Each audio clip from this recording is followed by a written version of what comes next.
কি করণীয় রয়েছে এবং এর মধ্যে কি কি বিষয় সমূহ, যে এজেন্ডা সমূহ রয়েছে আমাদের এখানে ইনভিটেশনের মধ্যে, সেই এজেন্ডা সমূহ তিনি তুলে ধরবেন এবং আমাদের সকলকে ইলুমিনেট করবেন এই বিষয়টা সম্পর্কে। ধন্যবাদ। আমি ওনাকে ওনার পরিচয় দেওয়ার সাথে সাথে এই সেশনটি শুরু করার জন্য অনুরোধ করছি।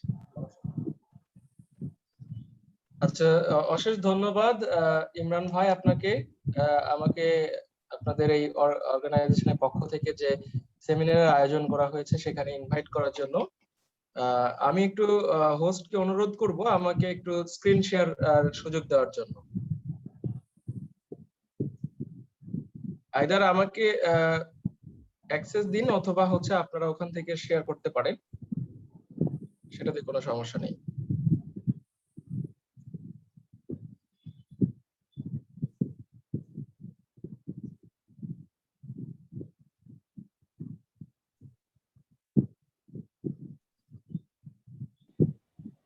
জি, দেয়া হয়েছে স্যার, আপনি কি পেয়েছেন? আচ্ছা, আমার এখানে কিন্তু এখনো ভিজিবল হচ্ছে না।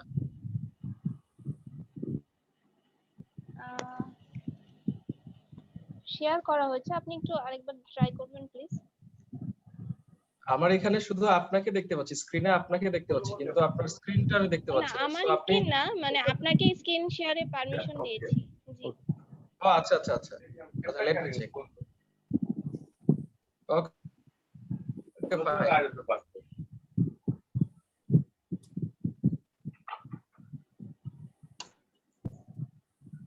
আল্লাহ,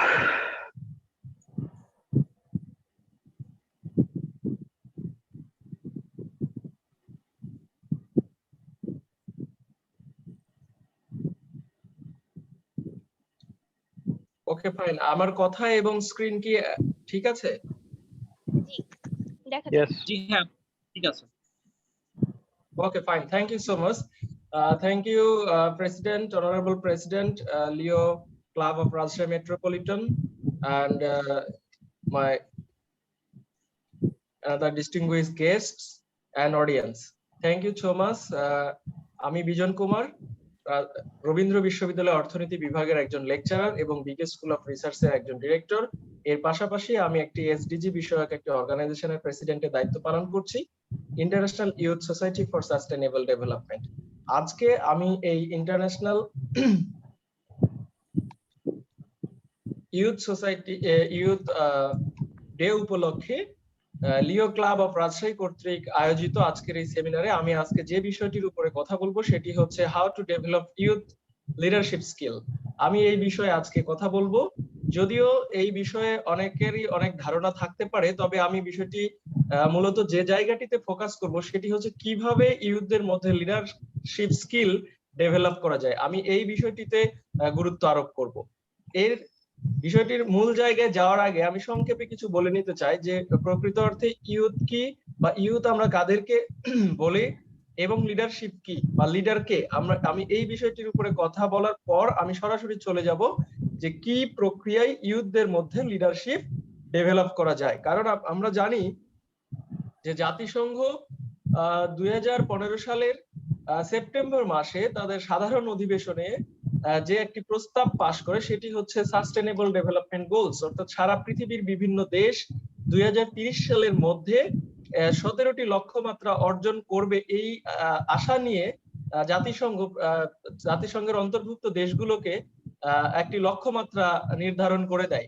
সেই লক্ষ্যমাত্রা নির্ধারণের যে 17টা গোল আছে, এই গোল নির্ধারণের গোল অ্যাচিভ করার ক্ষেত্রে প্রত্যেকটি দেশ বিভিন্ন ভাবে চেষ্টা করে যাচ্ছে এবং জাতিসংঘ বিশেষ করে ইউথদেরকে খুবই গুরুত্ব দিয়েছে এই এসডিজি অর্জনের ক্ষেত্রে।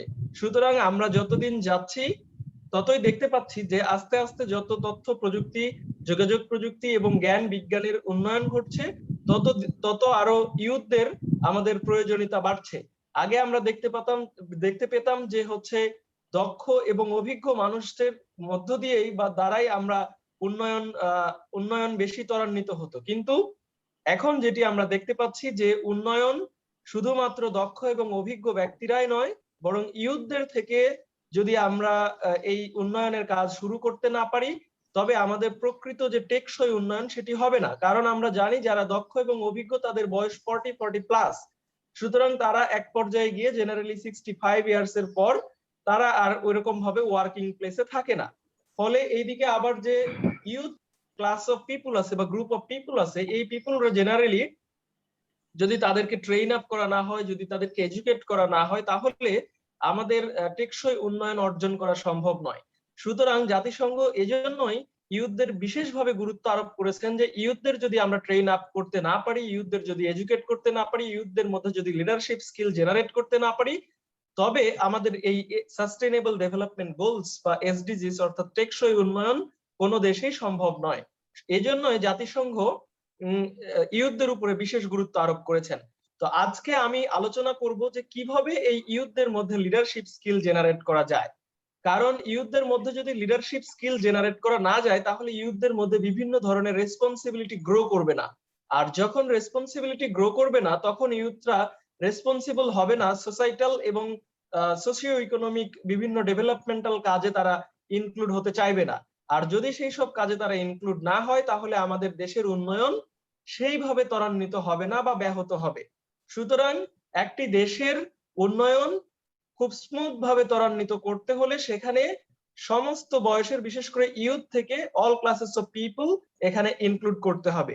এই জন্যই আমি আজকে আলোচনা করব যে ইউথ লিডারশিপ স্কিল কিভাবে ডেভেলপ করা যায়। যেহেতু আমাদের বাংলাদেশ এখন ডেমোগ্রাফিক ডিভিডেন্ড পর্যায়ে আছে, অর্থাৎ বাংলাদেশের মেজরিটি জনগণ হচ্ছে ইউথ। এই ইউথ জনগোষ্ঠীকে যদি সঠিকভাবে আমরা ব্যবহার করতে পারি, তবেই আমরা আমাদের দেশের উন্নয়ন সাধিত করতে পারবো এবং এসডিজি প্রণীত যে সাস্টেইনেবল ডেভেলপমেন্ট গোলস রয়েছে 17টি, সেটি আমরা অর্জন করতে সক্ষম হব বলে আমি আশাবাদ ব্যক্ত করছি। এবার আমি চলে যাচ্ছি আমার মূল আলোচনায়। প্রথমেই আমাদের জানা দরকার যে ইউথ কে বা ইউথ কি। ইউথ হচ্ছে ইউথের সংজ্ঞা এক এক দেশে এক এক মতো, এক এক অঞ্চলে এক এক মতো, এক এক অর্গানাইজেশন এক এক ভাবে দিয়েছে, এক এক রিসার্চার এক এক ভাবে ইউথের সংজ্ঞা দিয়েছে। তো আমরা সেই সব দিকে না গিয়ে, কেউ বলেছে যে 15 থেকে 25 বছর, কেউ বলেছে 15 থেকে 30 বছর, কেউ বলেছে 15 থেকে 35 বছর, কেউ বলেছে 15 থেকে 39 বছর বয়সী পর্যন্ত মানুষকে ইউথ বলা যায়। তবে জাতিসংঘ বলেছে যে হচ্ছে 15 থেকে 24 বছর বয়সী মানুষকে ইউথ বলা হয়। আমরা এখানে একটা পিকচার দেখতে পাচ্ছি, এখানে হচ্ছে 15 থেকে 25 বছর বয়সী বিভিন্ন মানুষ এখানে আছে। এখানে নারী পুরুষ নির্বিশেষে আমরা এখানে দেখতে পাচ্ছি 15 বছরের বালক বালিকা থেকে কিশোর কিশোরী থেকে শুরু করে 24 বছর বয়স পর্যন্ত বিভিন্ন ইউথদের আমরা এখানে দেখতে পাচ্ছি। এইটি বলেছে যে 15 থেকে 24 বছর বয়স পর্যন্ত বয়সী মানুষদেরকে বলা হচ্ছে ইউথ। এটি বলেছে ইউনাইটেড নেশনস, জাতিসংঘ।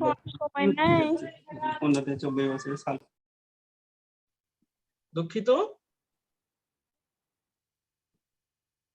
আমাকে কিছু বলা হলো? আচ্ছা, ওকে, ফাইন। এবার আমি আসি, হু ইজ এ লিডার।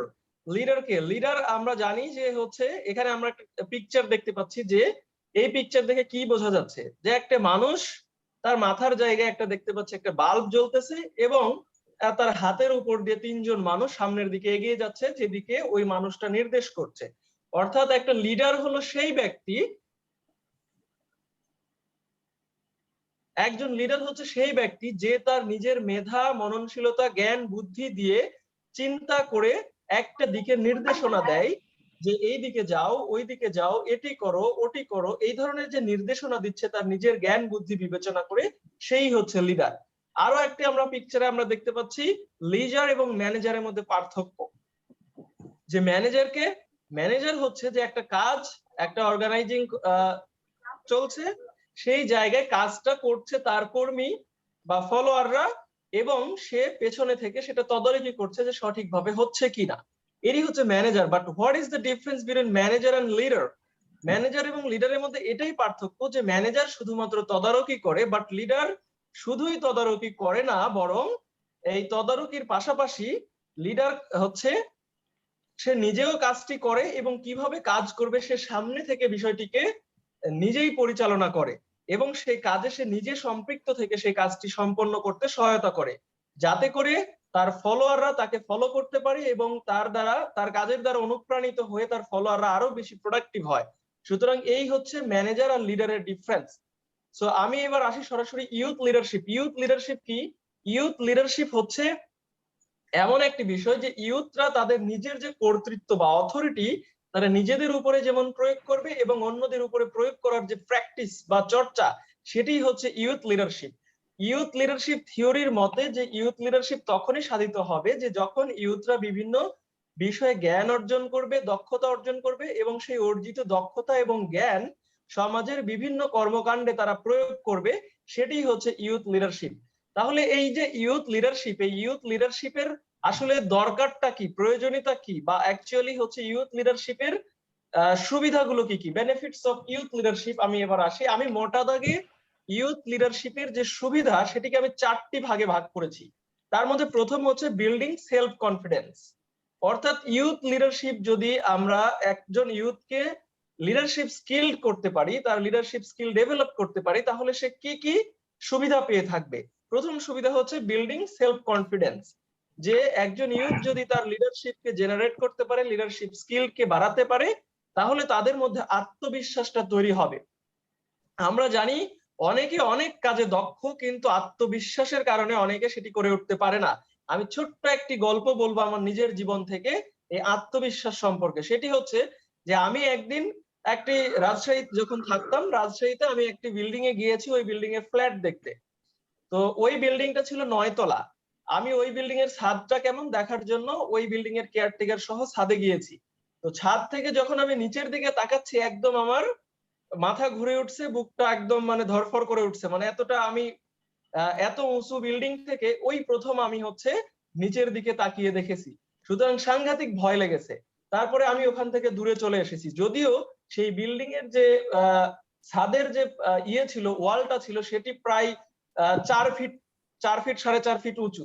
তারপরেও আমার এতটা ভয় লেগেছে, আমি চলে এসেছি। তখন ওই কেয়ারটেকার বলে যে আপনি এখানে এই জায়গায় এত ওয়াল থাকা সত্ত্বেও ভয় পাচ্ছেন, কিন্তু এই যে আমি 5 ইঞ্চির যে ইটের গাঁথুনি, এই বিল্ডিংটা যখন তৈরি হয় তখন এই গাঁথুনির উপর দিয়ে আমরা হেঁটে হেঁটে বিভিন্ন কাজ করেছি।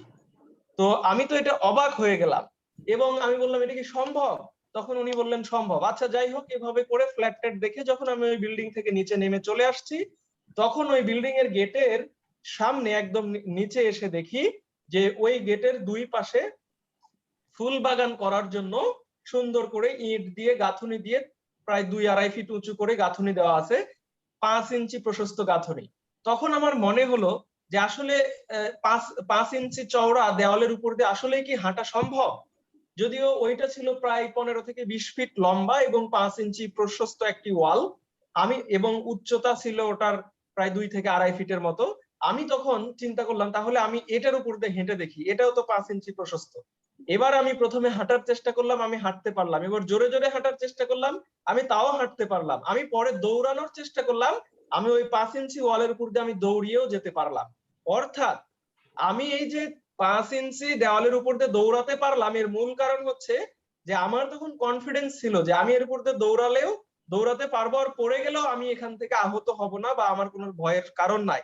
তাই আমি ওই 5 ইঞ্চি চওড়া দেওয়ালের উপর দিয়ে দৌড়াতে পারছি, কিন্তু উপরে যে 9 তলার উপরে সেটা আমি নিচে তাকাতেই ভয় পেয়েছি। সুতরাং এই যে আত্মবিশ্বাস, আমাদের যদি আত্মবিশ্বাস না থাকে তাহলে আমরা যে যে পদক্ষেপগুলো নিব, যে যে কাজগুলো হাতে নিব, সেগুলোতে আসলে সফল হওয়ার সম্ভাবনা অনেকটাই কমে যাবে। সুতরাং এই আত্মবিশ্বাস গ্রো করবে ইউথদের মধ্যে যদি তার মধ্যে লিডারশিপ স্কিলটা ডেভেলপ করা যায়। দ্বিতীয় হচ্ছে ডেভেলপিং প্রবলেম সলভিং স্কিল। অর্থাৎ আমরা আমাদের জীবনে চলার ক্ষেত্রে বিভিন্ন ধরনের দায়িত্ব গ্রহণ করে থাকি এবং ব্যক্তিগত জীবনে আমরা অনেক কাজ করে থাকি যেগুলোতে বিভিন্ন সমস্যার আমরা সম্মুখীন হয়ে থাকি। কিন্তু অনেক ক্ষেত্রে আমরা দেখতে পাই কিছু লোক এসে বলে, ভাই আমি এই সমস্যায় পড়েছি, আমার একটু সমাধান দাও, ভাই আমি এই সমস্যাটা করছি, আমাকে একটু সমাধান দাও। এরকম বিভিন্ন জন বিভিন্ন রকমের সমস্যা নিয়ে একে অন্যের কাছে যায় সাহায্য চায়। কিন্তু যদি এই ইউথদের মধ্যে লিডারশিপ স্কিলটা ডেভেলপ করা যায়, তাহলে তাদের মধ্যে এই প্রবলেম সলভিং যে দক্ষতা সেটি ত্বরান্বিত হবে এবং তারা নিজেরাই বিভিন্ন ভাবে তাদের সমস্যাগুলো সমাধান করতে পারবে। তৃতীয় যে বেনিফিট সেটি হচ্ছে ডেভেলপিং লাইফ স্কিল। অর্থাৎ আমাদের যে জীবনে চলার পথে যে যে ধরনের দক্ষতার প্রয়োজন হয়, বিশেষ করে communication skill, listening skill, speaking skill, বিভিন্ন work handling skill, manner, behaviour, বিভিন্ন ধরনের যে স্কিল গুলো রয়েছে, সেই স্কিল গুলো আমাদের ডেভেলপড হয়ে যায় বা সেই স্কিল গুলো আমরা অর্জন করতে পারি যদি আমাদের মধ্যে লিডারশিপ স্কিলটা ডেভেলপড হয়। Last but not the least, the benefit of youth leadership is learning to work with others.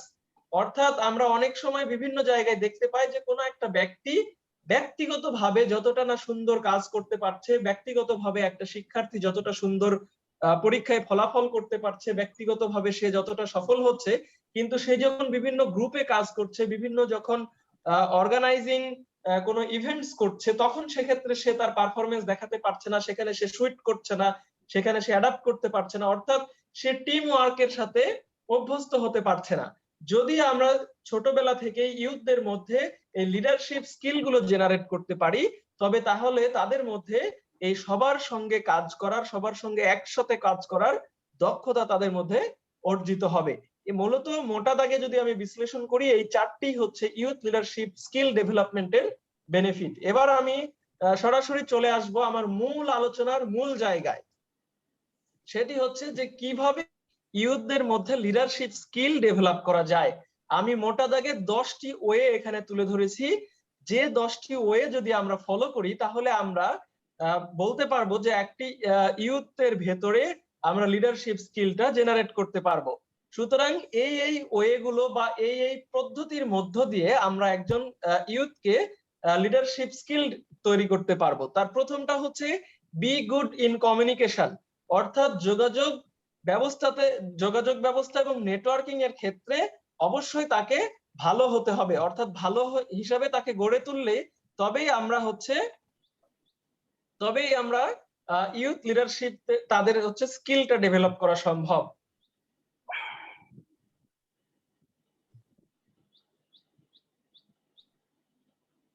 Leadership স্কিলটা ডেভেলপ করা সম্ভব।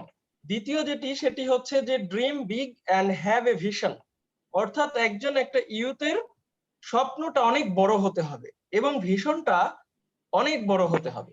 যদি একটা ইউথের যদি ভিশন না থাকে আর তার যদি হচ্ছে স্বপ্নটা বড় না হয়, তাহলে সে কখনো তার মধ্যে লিডারশিপ স্কিলটা ডেভেলপ হবে না। অর্থাৎ তার স্বপ্নটা অনেক বড় হতে হবে। অর্থাৎ একজন লিডার বা একজন ইউথ সে যখন লিডার হবে তখন তার স্বপ্নটাকে অনেক বড় হতে হবে। যেমন আমরা যদি বলি যে হচ্ছে কেউ একজন এসডিজি নিয়ে কাজ করতে চায়, তাহলে তার এসডিজি কি, বাংলাদেশের এসডিজি সে হচ্ছে অর্জন করার জন্য সে কাজ করতে চায়, তাহলে তার ভিশনটা হবে কি, যে বাংলাদেশের যে এসডিজি লক্ষ্যমাত্রা আছে সেই এসডিজি লক্ষ্যমাত্রাগুলো অর্জনের জন্য তাকে একটা বিগ ড্রিম, অর্থাৎ তার স্বপ্নটা অনেক বড় হতে হবে এবং তার ভিশনারি প্ল্যান থাকতে হবে। অর্থাৎ দীর্ঘ 20 বছর পর 30 বছর পর সে কোথায় নিজেকে দেখতে চায়, তার নিজের অর্গানাইজেশনটাকে, তার নিজের কর্মের জায়গাটাতে সে কোথায় দেখতে চায়, সেই জায়গাটার তার একটা ভিশন থাকতে হবে, তার একটা অভীষ্ট লক্ষ্য থাকতে হবে, আর তার স্বপ্নটাকে অনেক বড় থাকতে হবে। তবেই তার মধ্যে লিডারশিপ স্কিল ডেভেলপ হবে বা এই প্রক্রিয়ার মধ্য দিয়েই তার লিডারশিপ স্কিলটা ডেভেলপ করা সম্ভব হবে। তৃতীয় যেটি, সেটি হচ্ছে বি ফ্লেক্সিবল এন্ড পারসেভারেন্ট। অবশ্যই তাকে অনেক ফ্লেক্সিবল বা সহনশীল হতে হবে এবং পারসেভারেন্ট, তাকে অধ্যবসায়ী বা ধৈর্যশীল হতে হবে। কারণ সে যখন একটা অর্গানাইজেশনে কাজ করবে, সে যখন একটা ইভেন্টে কাজ করবে, সে যখন একটা মিটিং অ্যারেঞ্জ করবে, সে যখন একটা গ্রুপ অফ পিপলকে হ্যান্ডেল করবে, তাকে অবশ্যই সহনশীল হতে হবে। কারণ একজন লিডার হতে হলে তার ফলোয়ারদের সাথে তাকে সহনশীল হয়ে চলতে হবে। কারণ এক একজন এক এক মতো কথা বলতে পারে, এক একজন এক এক রকম কাজ করতে পারে, এক একজন এক এক ভাবে সবকিছু প্রেজেন্ট করতে পারে, সেগুলো সহ্য করার মতো ক্ষমতা রাখতে হবে এবং একই সঙ্গে হচ্ছে পারসেভারেন্ট, অধ্যবসায়ী বা ধৈর্যশালী হতে হবে। ধৈর্যশালী যদি না হয় তাহলে হবে না। কারণ এই যে আমরা যখন কোনো একটা ইভেন্ট অ্যারেঞ্জ করি তখন আমরা সেখানে বিভিন্ন ধরনের গেস্টকে ইনভাইট করি, এই গেস্টকে ইনভাইট করে সে তার বিভিন্ন ব্যস্ততার কারণে আসতে পারছে না বা তার সময় দিতে পারছে না, বা সে বারবার বলতেছে তুমি আজকে আসো, তুমি কালকে আসো, তুমি পরশুদিন আসো, বা তুমি এই কাজটি করো, তুমি এই কাজটি করো। এই যে বিভিন্ন ভাবে সময় ক্ষেপণ হয় বা বিভিন্ন সময়ে আমাদের হচ্ছে বারবার একই কাজটা করতে হয়। সুতরাং আমাদের অধ্যবসায়ী হতে হবে। অধ্যবসায়ী যদি না হওয়া যায় তাহলে তাদের মধ্যে লিডারশিপ স্কিল জেনারেট হবে না।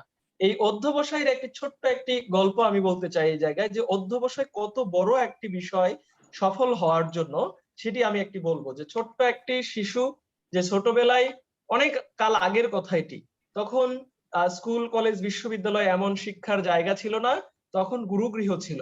এই গুরুগৃহে গিয়ে তখন হচ্ছে শিশুরা পড়াশোনা করত। তো এরকম একটি ছেলে গুরুগৃহে গিয়ে পড়াশোনা করছে এবং পড়াশোনা করতে করতে তার সহপাঠীরা একের পর এক আসছে, পড়াশোনা করছে, পাশ করে যাচ্ছে, পরের বছরে আরো নতুন ভর্তি হচ্ছে, তারপরের বছর ভর্তি হচ্ছে, সে ওই নির্দিষ্ট ক্লাস থেকে আর উপরের ক্লাসে উন্নীত হতে পারছে না। তো এরকম করতে করতে দীর্ঘকাল চলে গেছে, সে ওই একই ক্লাসে পড়ে আছে। তো এবার সে মনে মনে স্থির করলো, যদি এবার সে পরীক্ষায় পাশ না করে তাহলে সে এই গুরুগৃহ ত্যাগ করবে এবং বাড়িতেও যাবে না, সে পালিয়ে অন্য কোথাও চলে যাবে, আর কারো সাথে কেউ দেখা করবে না। এই বলে পরীক্ষা দিল, আবারও সে পরীক্ষায় অকৃতকার্য হলো এবং সে গুরুগৃহ থেকে কাউকে না বলে সে পালিয়ে চলে গেল এবং গিয়ে একটি পুকুর পাড়ে সে একা একই বসে আছে। ওই পুকুরে একটি শান বাঁধানো ঘাট ছিল, সেই ঘাটে ওই গ্রামের লোকজন আসছে, ওই গ্রামের মহিলারা আসছে, মাটির কলস একটি নির্দিষ্ট জায়গায় রাখছে এবং তারপরে স্নান করে বিভিন্ন কাজ করে যাওয়ার সময় ওই জায়গা থেকে কলসটি নিয়ে জল ভর্তি করে নিয়ে চলে যাচ্ছে। আবারও একজন মহিলা আসছে, ওই নির্দিষ্ট জায়গায় মাটির কলস রাখছে, জল ভর্তি করে নিয়ে চলে যাচ্ছে।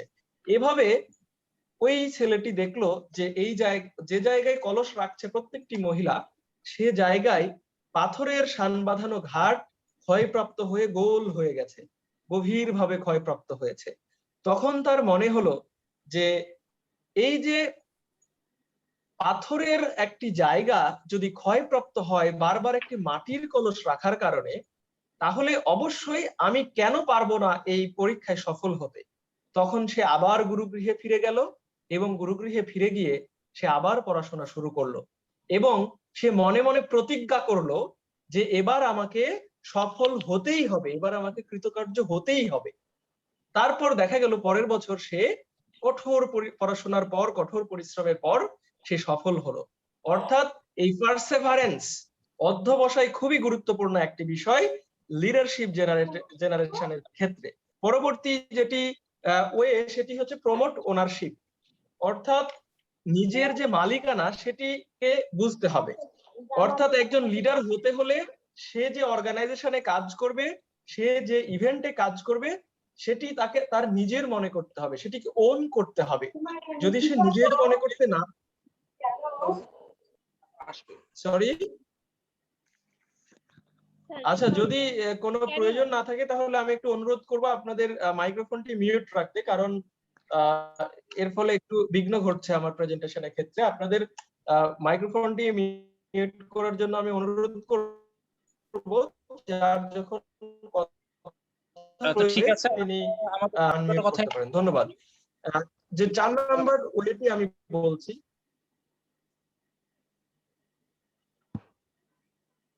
সরি আমি শুনতে পেলাম না।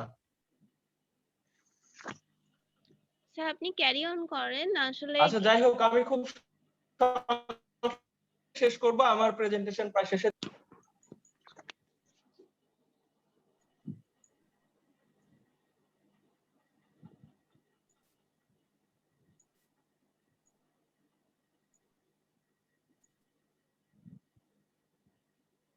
আচ্ছা, কি হলো বুঝলাম না, আমার স্ক্রিন শেয়ারিং আবার অফ হয়ে গেছে। আচ্ছা, দেখি আমি আবার ট্রাই করছি।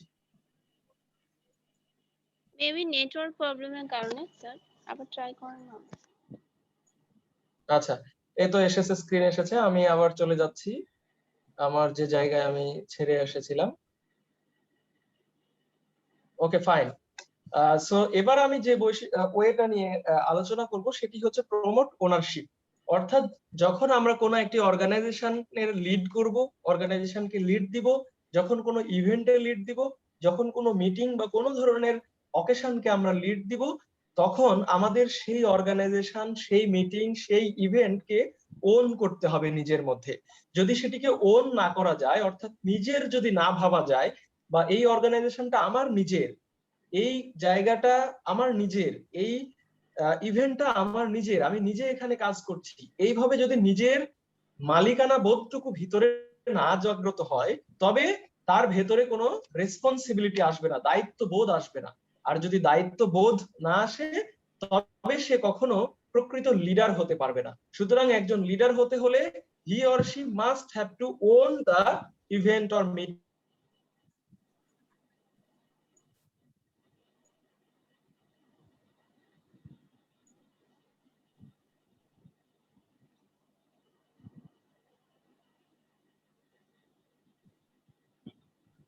এক্সকিউজ মি,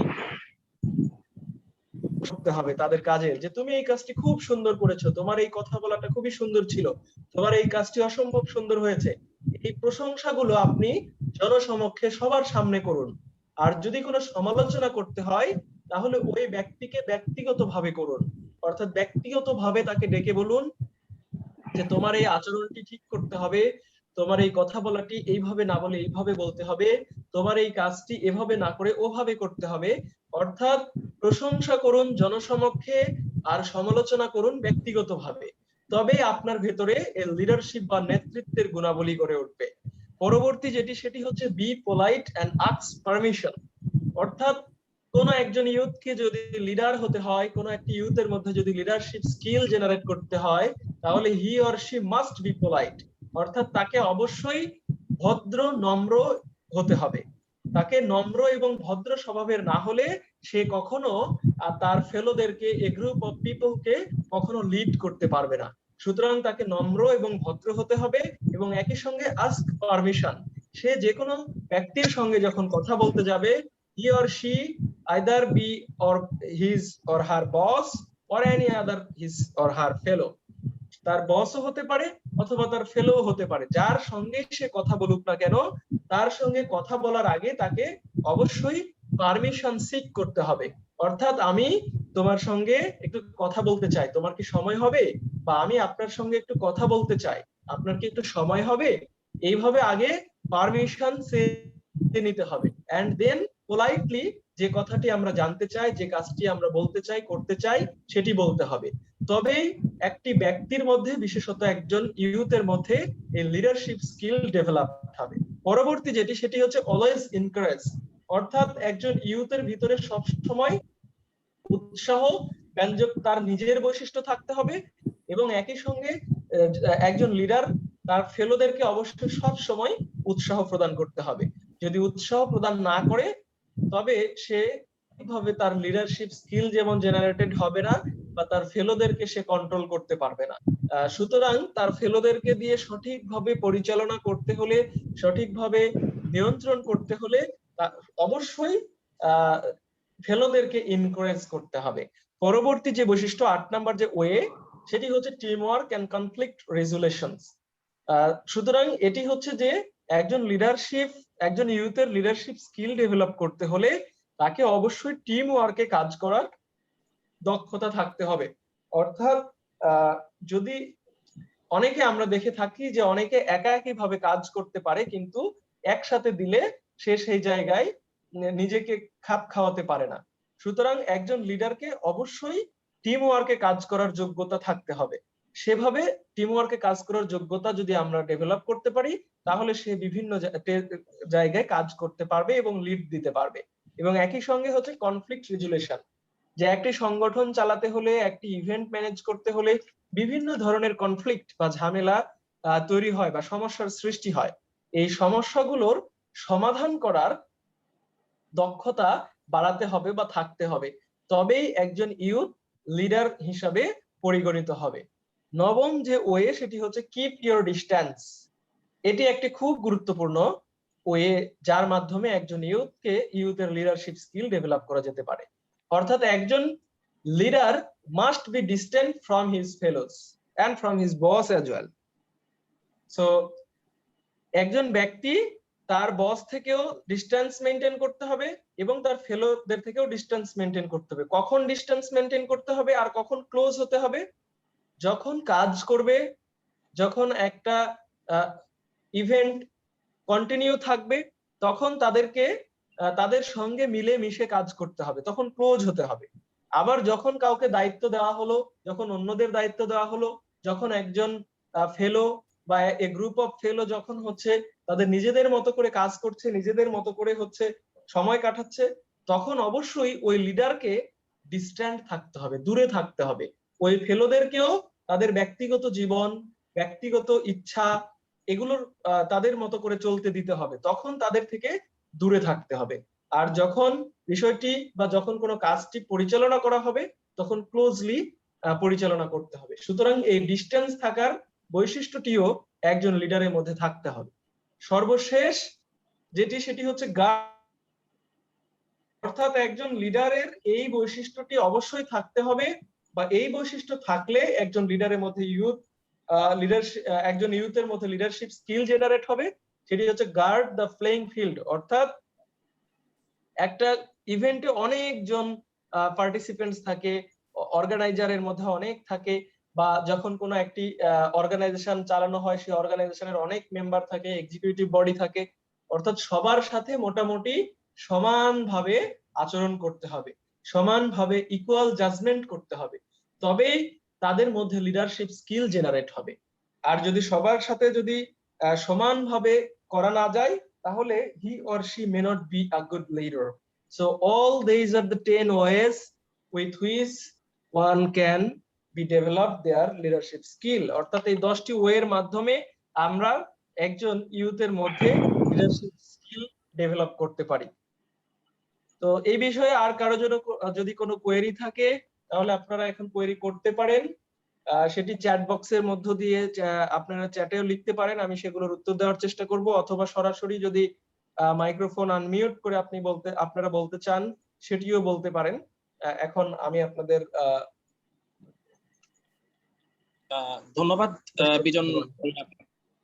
আসলে এই মুহূর্তে আপনার যে আমরা কোশ্চেন অ্যান্সার সেশনটা করছি না, আমরা কোশ্চেন অ্যান্সার সেশনটা করব দুইজন যে কিনোট স্পিকারের যখন বক্তব্য সমাপ্ত হয়ে যাবে এরপরে আমরা তার সাথে মানে কোশ্চেন অ্যান্সার সেশনের মধ্যে যাব, এবং এর পরবর্তীকালে আমাদের যে অ্যাডভাইজার সাহেব স্যাররা রয়েছেন তারা এবং লায়ন স্যার রয়েছে, লায়ন প্রিন্স স্যার, তারা বক্তব্য প্রদান করবেন।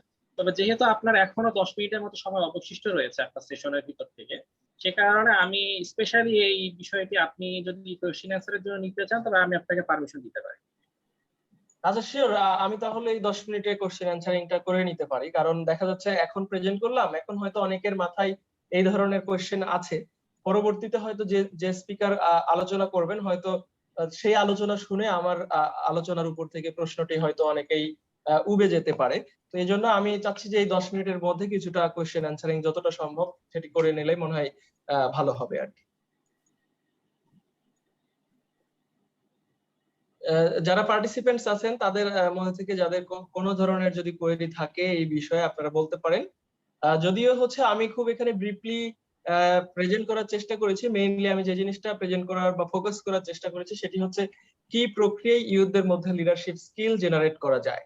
এই বিষয়ে জেনারেট করার জন্য বিভিন্ন ধরনের ওয়ার্কশপ, বিভিন্ন ধরনের প্রোগ্রাম, বিভিন্ন ধরনের সেমিনার, কনফারেন্স আয়োজন করা যেতে পারে, যেগুলো হচ্ছে ইউথ লিডারশিপ ডেভেলপমেন্ট প্রোগ্রাম। এটি হচ্ছে আজকে সেমিনার, এখানে মূলত আমরা ইউথ লিডারশিপ স্কিল কি বা কিভাবে ডেভেলপ করা যায় এই ইত্যাদি বিষয় নিয়ে আমরা আলোচনা করছি। খুব ভালো হবে যদি পরবর্তীতে আমরা কোনো একটি ওয়ার্কশপের আয়োজন করতে পারি যেখানে 100 বা 100+ ইউথ পার্টিসিপেট করবে, যাদেরকে আমরা সরাসরি ইউথ স্কিল কিভাবে ডেভেলপ করা যায় সেটি আমরা হাতে কলমে শিখাতে পারি। তো আমি একটু বলে নিতে চাই যে আমাদের যে হচ্ছে আমি দুটো অর্গানাইজেশনের সঙ্গে যুক্ত আছি আমার শিক্ষকতার পাশাপাশি, বিকে স্কুল অফ রিসার্চ এবং হচ্ছে international youth society for sustainable development.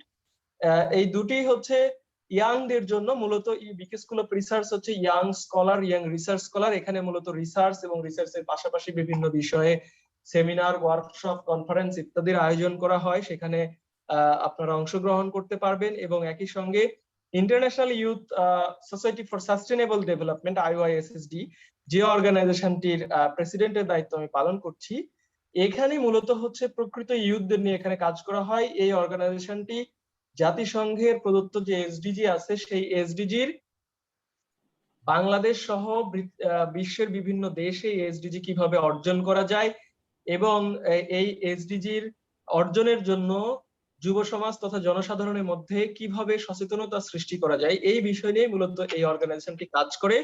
বর্তমানে প্রায় 70টি দেশে এই অর্গানাইজেশনটি কাজ করছে এবং বাংলাদেশে নিয়োগ চলছে এখন বিভিন্ন ক্যাম্পাস এবং ডিস্ট্রিক্ট লেভেলে ডিরেক্টর নিয়োগ চলছে। হয়তো আমরা সেপ্টেম্বর অক্টোবরের দিক থেকে সরাসরি একদম ফিল্ড লেভেলে বাংলাদেশে এই কাজটি শুরু হয়ে যাবে। তো আমি আশা করব যে আপনারা একে একে বিভিন্ন ধরনের যদি কোনো কোয়েরি থাকে সেই বিষয়ে কোয়েরিগুলো আপনারা গ্রুপে চ্যাট বক্সে লিখেন। মিস্টার প্লিজ স্যার, আমি আপনার কাছ থেকে একটি প্রশ্ন করতে চাচ্ছিলাম। আমি যদিও হোস্ট, তারপরেও মানে আমি একটু কথা বলতে চাচ্ছি সেটা উপস্থাপক হিসেবেও। আমি বলতে চাচ্ছি এই কথাটি যে আমাদের এই বর্তমানে যে আপনি যে লিডারশিপ ডেভেলপমেন্টের কথাটি বললেন, এই লিডারশিপ ডেভেলপমেন্টের ক্ষেত্রে আমরা একটি টার্মের সাথে পরিচিত বর্তমানে, সেটি হচ্ছে গিয়ে ইমোশনাল ইন্টেলিজেন্স, এবং আরেকটি টার্ম রয়েছে রিলেশনশিপ মার্কেটিং বা রিলেশনশিপ বিল্ডার। তো ইমোশনাল ইন্টেলিজেন্সটা লিডারশিপের ক্ষেত্রে কি আপনার মনে হয় কোনো ভূমিকা রাখে? আপনি ইমোশনাল ইন্টেলিজেন্স সম্পর্কে এখানে কোনো আলোচনা করেন? আচ্ছা, ধন্যবাদ। যে আমরা জানি যে হচ্ছে লিডারশিপ বেশ কয়েক ধরনের হয়, তার মধ্যে হচ্ছে একটা কগনিটিভ লিডারশিপ, তারপরে আরেকটা আছে অ্যাফেকশনারি বা এফেক্টিভ লিডারশিপ, আরেকটা আছে হচ্ছে আপনার বিহেভিয়ারাল লিডারশিপ। তো এই যে এফেক্টিভ যে লিডারশিপ আছে, এই এফেক্টিভ লিডারশিপের মধ্যে হচ্ছে আরেকটা ক্যাটাগরি, সেটা হচ্ছে ইমোশনাল লিডারশিপ। সো লিডারশিপ হচ্ছে এই লিডারশিপ গুলোর আবার বিভিন্ন ক্ষেত্রে আমাদের প্রয়োজন হয়। কোথায় হচ্ছে ইমোশনাল লিডারশিপের প্রয়োজন হয়, কোথায় বিহেভিয়ারাল লিডারশিপের প্রয়োজন হয়, কোথায় কগনিটিভ রিলেশনশিপ লিডারশিপের প্রয়োজন হয়, এগুলো আমি থিওরিটিক্যাল আলোচনা আমি সরাসরি করি নাই। আমি তো শুরুতেই আমি বলে নিয়েছি, এবং আমার পেপারের টাইটেল ছিল how to develop youth leadership skill. তো আমি কিভাবে ইউথদের লিডারশিপ স্কিল ডেভেলপ করা যায়, আমি মূলত এই বিষয়টি আমার পেপারে তুলে ধরার চেষ্টা করেছি। তবে leadership, sorry, It was just on the practical approach to develop the leadership for the youth, তাই তো? এক্স্যাক্টলি। সো ইমোশনাল লিডারশিপ হচ্ছে লিডারশিপের একটা স্তরে বা লিডারশিপ করতে করতে বিভিন্ন জায়গায় ইমোশনাল অ্যাটাচমেন্ট দরকার। কারণ কখনো কখনো কাজ করতে করতে, বিভিন্ন ধরনের দায়িত্ব পালন করতে করতে ফেলোদের মধ্যে এক ধরনের মনোটনি এসে যায়। তখন তাদেরকে হচ্ছে মেইন স্ট্রিম কাজে ইনভলভ করতে, তখন হচ্ছে যে ইমোশনাল অ্যাটাচমেন্ট বা ইমোশনাল বিহেভিয়ার লিডারের শো করতে হয়।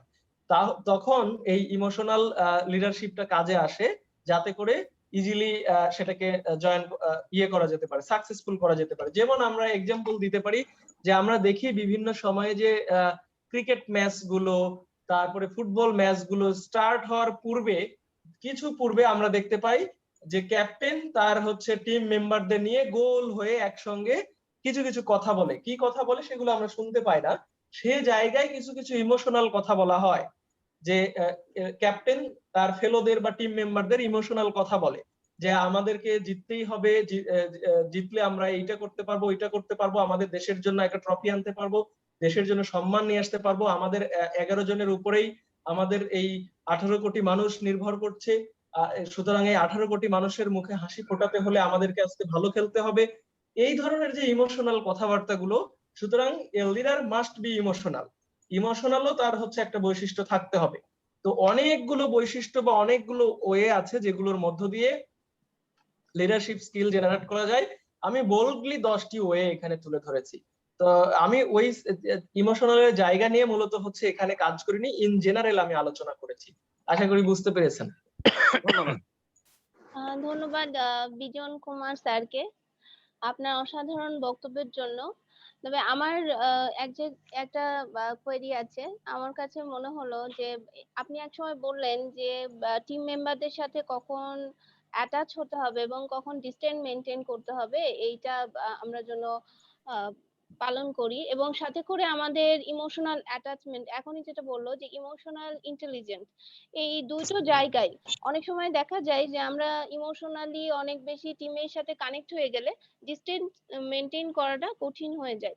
তো এই যে ইমোশনাল অ্যাটাচমেন্ট এবং ডিস্টেন্স মেনটেন, এইটার জন্য আমরা ঠিক কোন কোন জায়গায় কাজ করতে পারি এবং ঠিক কোন কোন কাজগুলো করলে এটা আমরা মেনটেন করতে পারি, এবং ইমোশনাল ইন্টেলিজেন্স যেটা আমাদেরকে বারবার করে ইমরান বলল যে ইমোশনাল ইন্টেলিজেন্স নিয়ে আমরা কিভাবে কাজ করতে পারি, কিভাবে আগাইতে পারি।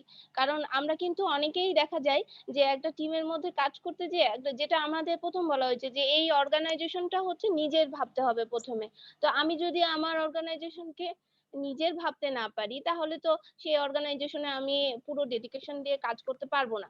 কাজেই সেটা যদি আমি পুরো নিজের মনে করি তাহলে অবশ্যই সেখানে একটা ইমোশনাল অ্যাটাচমেন্ট চলে আসবে।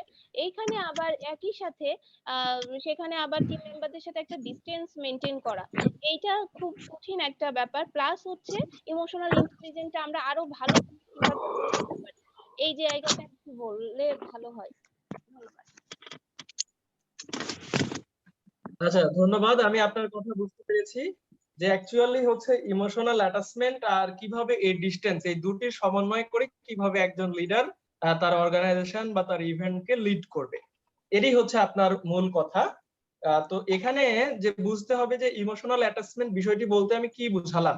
ইমোশনাল অ্যাটাচমেন্ট বলতে বুঝাইলাম, আপনি যেটি আপনার কথা থেকে যেটি আমি বুঝতে পেরেছি সেটি হচ্ছে ইমোশনাল হয়ে পড়ি আমরা, যে এটিকে খুব আপন ভাবে আমাদের সমস্ত কিছু ছেড়ে দিয়ে আমাদের অর্গানাইজেশনকে আমরা সর্বস্ব ভেবে আমরা কাজ করি, বা তার সঙ্গে যারা যুক্ত থাকে তাদের সঙ্গে আমাদের অর্গানাইজেশনাল রিলেশনশিপের চেয়েও অর্গানাইজেশনে কাজ করতে গিয়ে তাদের সাথে একটা ইন্টারপার্সোনাল রিলেশনশিপ তৈরি হয়ে যায়, ব্যক্তিগতভাবে তাদের সাথে একটা আন্ডারস্ট্যান্ডিং বা রিলেশনশিপ তৈরি হয়ে যায়। সেই জায়গায় একটা ইমোশন কাজ করে যে আমরা অর্গানাইজেশনের কাজ বা অর্গানাইজেশনের কাজের পাশাপাশিও আমরা ব্যক্তিগতভাবে একসঙ্গে গিয়ে এই কাজ করছি, একসঙ্গে ড্রেস কিনছি, একই কালারের ড্রেস পরছি, অনেক সময় এরকম হয়ে থাকে। তো আমি অ্যাকচুয়ালি যে জায়গাটা বলেছি যে ইমোশনালের বিষয়টা হচ্ছে must be emotion on formal way. আমি ইমোশনটা বলতে বুঝাইলাম যে একটা ক্রিকেট ম্যাচ দিয়ে উদাহরণ দিলাম যে ক্রিকেট ম্যাচে ক্যাপ্টেন তখন ইমোশনাল কথা বলবে বা ইমোশনাল অ্যাটাচমেন্ট বিষয়টি নিয়ে আসবে ম্যাচের শুরুতে, যাতে করে প্রত্যেকটা প্লেয়ার বা তার টিম মেম্বার গুলো মোটিভেটেড হয়। আবার যখন দেখা যাচ্ছে যে টিম হেরে যাচ্ছে বা ভালো করতে পারছে না, টিম মেম্বার গুলোর মধ্যে হতাশা কাজ করছে, তখন তাদেরকে একত্র করে আবার তখন সেখানে ইমোশনাল কিছু কথা বলতে হবে যে তোমাদের হেরে গেলে চলবে না, তোমাদেরকে জিততে হবে, তোমাদের জন্য তোমাদের দিকে এই দেখো স্টেডিয়ামে সবাই তো, স্টেডিয়ামে তোমাদের যারা ফলোয়ার তারা তোমাদের দিকে চেয়ে আছে, আমরা যদি হচ্ছে এই 11 জন হেরে যাই, 11 জন ভালো পারফর্ম করতে না পারি, তাহলে এই যে আমাদের এতগুলো ফলোয়ারের মন খারাপ করে তারা বাড়ি যাবে। এই যে এই ধরনের ইমোশনাল কথাবার্তা, আমি ইমোশনাল বলতে ব্যক্তিগত ইমোশনকে বুঝাই নাই, অর্গানাইজেশনাল ইমোশনকে বুঝিয়েছি। আর যে ডিস্টেন্স, অবশ্যই আমি ডিস্টেন্স বলতে বুঝাইলাম যে আমি ক্রিকেট টিম দিয়ে যদি উদাহরণ দিই, একজন ক্যাপ্টেন সব সময় খেলার সময় ক্লোজ ভাবে থাকতে হবে, তার টিম মেম্বারদের সাথে ক্লোজ ভাবে বিহেভ করতে হবে, ক্লোজ ভাবে তাদেরকে লিড করতে হবে। কিন্তু যখন ইসে যাবে, খেলা শেষে যখন হচ্ছে তারা রিফ্রেশমেন্টে যাবে, ডিনারে যাবে, বা খেলা শেষে কোনো একটা পার্টিতে জয়েন করছে, তখন ওই লিডার ওই টিম মেম্বারকে ইজিলি ছেড়ে দিতে হবে। অর্থাৎ তখন টিম মেম্বারকে ডিস্ট্যান্টে থাকতে হবে, তার টিম লিডারকে ডিস্ট্যান্টে থাকতে হবে এই টিম মেম্বারদের থেকে, যাতে করে সে পার্টিতে এনজয় করতে পারে, যাতে সে ডিনারটা এনজয় করতে পারে। তখন সেই জায়গায় লিডার গিয়ে লিড করা যাবে না। অর্থাৎ মূল যে অর্গানাইজেশনের উদ্দেশ্য, মূল যে অর্গানাইজেশনের কাজ, সেই কাজে লিডার একদম ক্লোজ থাকবে, আর তার পাশাপাশি যেগুলো আউটসাইডের কাজ সেগুলোতে কখনো ক্লোজ থাকবে না, বরং ডিস্টেন্ট থাকবে। সো এই জায়গাটার কথাই আমি বলেছিলাম, আশা করি এবার আরো বেশি পরিষ্কার হয়েছে। ধন্যবাদ বিজন কুমার স্যারকে ওনার জ্ঞানগর্ভ বক্তব্য আমাদের মধ্যে প্রদান করার জন্য। ওনার ফর্মাল সেশনের সময় এই মুহূর্তে সমাপ্ত হওয়ার কারণে আমি যে তাকে এক্সট্রা একটি সময় প্রদান করেছিলাম সেটিকে এখন সমাপ্ত ঘোষণা করতে হচ্ছে বাধ্যতামূলক। আমি একটু ফ্লোর চাচ্ছি। ইমরান, জি, আমাদের মধ্যে এই মুহূর্তে উপস্থিত হয়েছেন আমাদের লায়ন মামুনুর রশিদ, আমাদের Lions club of Rajshahi secretary. ওনাকে পরিচয় করিয়ে দিচ্ছি। আচ্ছা, আপনি ওনাকে পরিচয় করিয়ে দিতে পারেন, আমি পরিচয় স্যার করিয়ে আপনি শুনতে দিচ্ছি। আমি লায়ন মামুনুর ভাই, আপনি কি শুনতে পাচ্ছেন আমার কথা? আসসালামু আলাইকুম। ওয়ালাইকুম আসসালাম। সাথে কথা বলবো? জি স্যার, আমাদের একটা সেশন শেষ হয়েছে, আপনাকে পরিচয় করিয়ে দিতে চাই সবার সামনে। আচ্ছা, ধন্যবাদ। আমি Mamunur Rashid, CIT Lions club Rajshahi. আসলে আজকে অনেকদিন পর ওয়ার্কিং ডে, যার কারণে আমি এখনো রাস্তায় বা বাইরে আছি। আমি সেখান থেকেও মানে আজকে তোমাদের ইয়ুথদের যে প্রোগ্রামটা, এটাতে আমি মিস করতে চাইনি। তবে দুঃখিত, আমি হয়তো থাকতে পারছি না। আজকের প্রোগ্রামের শুভকামনা করছি এবং উপস্থিত অনেকে দেখছি, এবং আজকের যে কিনোট স্পিকার আছেন, আপনাদেরকে অভিনন্দন যে লিও ক্লাব রাজশাহী মেট্রোপলিটনের আজকের এই আমন্ত্রণে আপনারা এসে ইয়ুথদেরকে উপরে এই কাজ মানে উপস্থাপনা করবেন আপনারা। পাশাপাশি আমি আমার এখানে একজনকে দেখতে পাচ্ছি, আমাদের আসসালামু বর্তমান আলাইকুম। Lion Prince. সে একজন লিও ছিল, আমাদের লিও ডিস্ট্রিক্টের প্রেসিডেন্ট ছিলেন। আমার খুব স্নেহভাজন এবং খুব পছন্দের একজন মানুষ। তাকেও দেখতে আমার ভালো লাগলো। আর আজকে হচ্ছে world youth skills day, 15 July. তো এই দিবসের যে মূল প্রতিপাদ্য বিষয়, আমরা ইয়ুথটা যেন সেটাকে ধরে রাখতে পারি ভবিষ্যতে। আমরা বলতে আমি নিজে ইয়ুথ না হলেও তোমাদের মাঝে যেটা সেটা ধরে রাখতে পারো, সেই শুভকামনা করে আমি শেষ করছি। আমি 5 মিনিট আছি, তারপরে তোমরা তোমাদের কার্যক্রম চালিয়ে যাও। আর ধন্যবাদ আজকে যারা কিনোট স্পিকার আছেন তাদেরকে ধন্যবাদ। থাকা যায়। ধন্যবাদ। আমরা ভাইয়ার কাছে, ভাইয়া আমাদের নেক্সট সেশনে আমাদের সাথে থাকেন, কারণ নেক্সট সেশনে যে বক্তব্য দিচ্ছেন, প্রথম সেশনে বক্তব্যটা হচ্ছে ওনারা জ্ঞান গর্ভের কথা ছিল, নেক্সট সেশনে বক্তব্য ওনারা জ্ঞান গর্ভের কথা রয়েছে। তো আমরা আশা করবো যে ভাইয়া এখানে থেকে আমাদের মধ্যে কিছু তারুণ অনুভব করেন, এবং উনি যদি নিজের চিরতরুণ একজন মানুষ, তারপরেও আমরা চাইবো যে উনি আমাদের মধ্যে তারুণ আমেজ যদি ছড়িয়ে দিই, তাহলে পরে আমরা আরো বেশি ভালো করে লিডারশিপ এবং স্কিল উভয় সম্পর্কে জ্ঞান লাভ করতে পারবো। ধন্যবাদ সবাইকে। আমি এবার এস কে মনিরুল ইসলাম আলমগীর সাহেবকে অনুরোধ করছি তার গুরুত্বপূর্ণ বক্তব্য আমাদের প্রদান করার জন্য এবং দ্বিতীয় সেশনটি শুরু করার জন্য। আমি আমাদের সভাপতি নিকট অনুমতি প্রদান করার জন্য অনুরোধ করছি। আপনি কি অনুমতি প্রদান করছেন সভাপতি দ্বিতীয় সেশন শুরু করার জন্য? জি, অবশ্যই অবশ্যই আমরা তার বক্তব্য শোনার জন্য অপেক্ষা করছি। সেশন আমি শুরু করার জন্য শুরু করছি। আমি শেখ মনিরুল ইসলাম আলমগীর স্যারকে অনুরোধ করছি ওনার গুরুত্বপূর্ণ বক্তব্য আমাদের প্রদান করার জন্য। আপনি কি শুনতে পাচ্ছেন আমাকে? স্যার মিউট হয়ে আছেন, স্যার একটু আনমিউট করে নেবেন। এবার শুনতে পাচ্ছেন সবাই? জি স্যার। জি জি স্যার। আচ্ছা জি, সকলকে ধন্যবাদ এবং বৈকালিক শুভেচ্ছা জানাচ্ছি। আমি মিস্টার বিজন কুমারের অনেক জ্ঞান গর্বমূলক বক্তব্য শুনলাম, খুবই অনুপ্রাণিত হয়েছি। এবং বিশেষ করে যারা আজকে এখানে ইয়াং চ্যাপ যারা আছেন, যারা তরুণ, আমি সকলকে শুভেচ্ছা জানাচ্ছি এবং মনে করছি যে মিস্টার বিজন কুমার ইতিমধ্যে অনেক বিষয়ে আলোকপাত করেছেন। তো আমি একটু ভিন্ন আঙ্গিকে যেতে চাচ্ছি, আমার আলোচনাটা একটু ভিন্ন হবে এই কারণে যে আজকে যারা আমরা ইউথ আছি, যারা তরুণ, তাদের কাজগুলো কি, এবং তারা আমাদের সমাজ থেকে যে লিডারশিপ এবং ম্যানেজার যিনি তত্ত্বাবধান করবেন, তারা কি, তাদের দায়িত্বগুলো কি, বা আমরা কি দেখছি, তরুণ সমাজ কি করবে, এগুলো নিয়ে আমি মূলত আলোচনা করতে চাচ্ছি। তো আবার খুবই ভালো লাগছে যে আজকে যারা আমাদের এই সামনে উপস্থিত আছে, তাদের মধ্যে অনেক হতাশা আছে, অনেক কিছু বিষয়ে সমস্যা আছে। সে সমস্যাকে তারা ওভারকাম করে আজকে ভালোর পথে যেতে চাই, দেশকে এগিয়ে নিতে চাই, এরকম একটা মনোভাব তাদের মধ্যে আছে বলে আজকে আমরা একটা সেমিনারে এরকম কিছু উজ্জীবিত তরুণকে পেয়েছি। এই জন্য আমি খুবই ধন্যবাদ জানাচ্ছি যে আজকে লিও ক্লাব অফ রাজশাহী মেট্রোপলিটন এই জন্য এই একটা গুরুত্বপূর্ণ সেমিনার আয়োজন করার জন্য। এবং সেই সাথে আমি ধন্যবাদ জানাচ্ছি খুবই আন্তরিকভাবে যে এটি একটি খুব সময়োচিত আলোচনা। এবং আজকে যারা তরুণ, আমি খুব কিছু তরুণকে দেখছি, তারা মনে করছে যে আমরা একটু ব্যতিক্রমী হব, কারণ ব্যতিক্রমী আসলে তরুণদেরকে পাওয়া এখন খুবই মুশকিল। তো আমি একটু শেয়ার করব সব দিক দিয়েই যে আজকে আমাদের সমাজে চরম হতাশা, আমরা হতাশার এত গভীর জলে নিমজ্জিত হয়েছি যে আজকে তরুণ সমাজকে দিয়ে কি করব। তো তার আগে আমি একটু আসি যে আমাদের যে এই যে দেশ, এই দেশটা তো ছোট দেশ, কিন্তু এদেশের মানুষ অনেক সুখী। অন্যান্য দেশের তুলনায় আমরা অনেক সুখী আছি এই কারণে যে আমাদের চাহিদাটা কম। চাহিদাটা কম যার কারণে আমরা কি করছি যে অভীষ্ট লোকে পৌঁছানোর জন্য যতটুকু দরকার ততটুকু চেষ্টা করেও পাচ্ছি কি, এটুকু প্রস্তুত থাকবে আমার শেষে। তো তার আগে আমি বলি যে আজকে যারা তরুণ সমাজ, তাদের যাদের মধ্যে অনেক লক্ষ্য আছে, তো প্রথমে আমি মনে করি যে একজন তরুণকে যে আত্মবিশ্বাসের কথা বললেন মিস্টার বিজন কুমার, তার সাথে একটা ইচ্ছা শক্তি থাকতে হবে। ইচ্ছা শক্তি, এবং ইচ্ছা শক্তিটা কেমন হতে হবে, যে আমি যখন একটি পরিবার থেকে যখন আমি তরুণে প্রবেশ করব, যখন আমার বয়স 15 বছর হবে, সেক্ষেত্রে আমার পারিবারিক শিক্ষা কি ছিল, আমি সমাজ থেকে কি পেয়েছি, আমার বন্ধুদের থেকে কি পেয়েছি, এটি একটি খুবই গুরুত্বপূর্ণ বিষয়।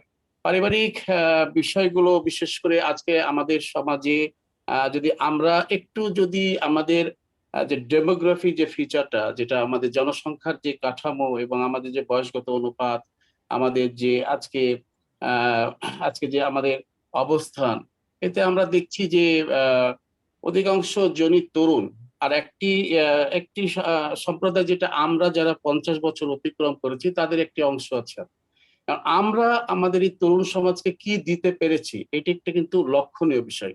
যে আমি একবার জাপানে ট্রেনিং এ গেছিলাম, সেখানে ওই সময় পালিত হচ্ছিল প্রবীণ দিবস।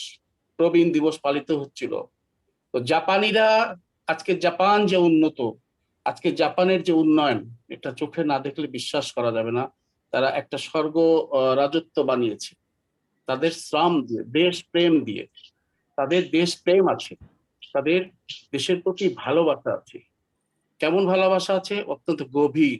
তারা শুধু নিজের চিন্তা করে না, তারা শুধু নিজের চিন্তা, যে আমার জগৎটা শুধু আমি শুধু ভালো থাকবো, অন্যরা ভালো থাকবে কেন, এই ধরনের মনোভাব নাই। এবং তারা চেয়েছিল যে তাদের সকলকে নিয়ে সম্মিলিত প্রয়াসে জাপানকে গড়ে তুলবে। দ্বিতীয় বিশ্বযুদ্ধের পর হিরোশিমা নাগাসাকিতে যে যে বিপর্যয় ঘটেছিল এবং সারা জাপান জুড়ে যে যে যে যে অর্থনৈতিক মন্দা, অভাব, ক্ষুধা, দারিদ্র্য শুরু হয়েছে, তার বিরুদ্ধে সংগ্রাম করে তারা আজকে বিশ্বের অন্যতম ধনী দেশে পরিণত হয়েছে। কেন? তাদের সম্মিলিত প্রয়াস ছিল, প্রবীণদের একটা ই ছিল। আজকে যদি আমাদের তরুণরা প্রবীণ সমাজকে দেখে, আজকে যদি আমরা এই সাহেব বাজারে যাই বা যেখানে যদি যাই, 80% লোককেই দেখবো হয় অশিক্ষিত, কেউ হচ্ছে লেবার শ্রেণী, কেউ হচ্ছে সবজি বিক্রেতা, কেউ হচ্ছে অটো চালক। খুব শিক্ষিত লোক বা তারুণ্যদীপ্ত ইয়েরা পাওয়া যাবে না, তরুণদেরকেও খুঁজে পাওয়া যাবে না তেমন। আর এই খুব উচ্চ শিক্ষিত বা জ্ঞানী গুণীদেরকেও আমরা এরকম দেখতে পাবো না। আমাদের এখানে যখন আমাদের এই যে এই পর্যায়ে যখন আমরা এসেছি, সেটা হচ্ছে কি, যে জাপানের প্রবীণরা যেভাবে গড়ে তুলেছে, আমাদের প্রবীণরা সেভাবে ঠিক গড়ে তুলতে পারেনি। এই কারণে যে আমাদের ইয়েরা তারা নিজেদের নিয়ে চিন্তা করেছে। 7-8টা, আগে তো এক একটা 12-13 জন করে সন্তান ছিল।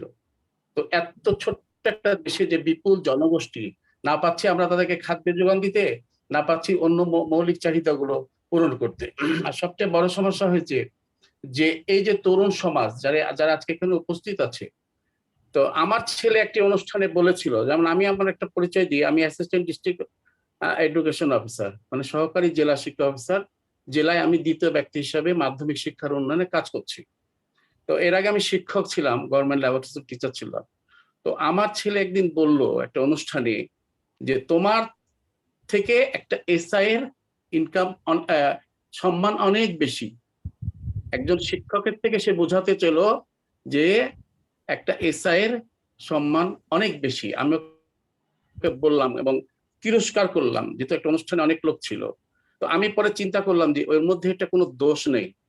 ও যেটা চিন্তা করেছে যে এদেশে যারা উচ্চ পদে আছে বা যারা নিম্ন পদে হোক, একটি বিশেষ শ্রেণী নানাভাবে তারা, মানে আঙ্গুল ফুলে কলা গাছ হয়ে যাওয়া যেটাকে বলি, তারা কি করছে, তারা অনৈতিক ভাবে এত সম্পদের পাহাড় গড়ছে যে তাদের ছেলেমেয়েরা খাদ্য পাচ্ছে, তাদের ছেলেরা ইচ্ছা মতন ঘুরতে পারছে, তাদের ছেলেরা ইচ্ছা মতন বন্ধুদের পিছনে ব্যয় করতে পারছে, ইচ্ছা মতো স্মার্টফোন ব্যবহার করতে পারছে, গাড়ি করে তারা শিক্ষা প্রতিষ্ঠান যাচ্ছে।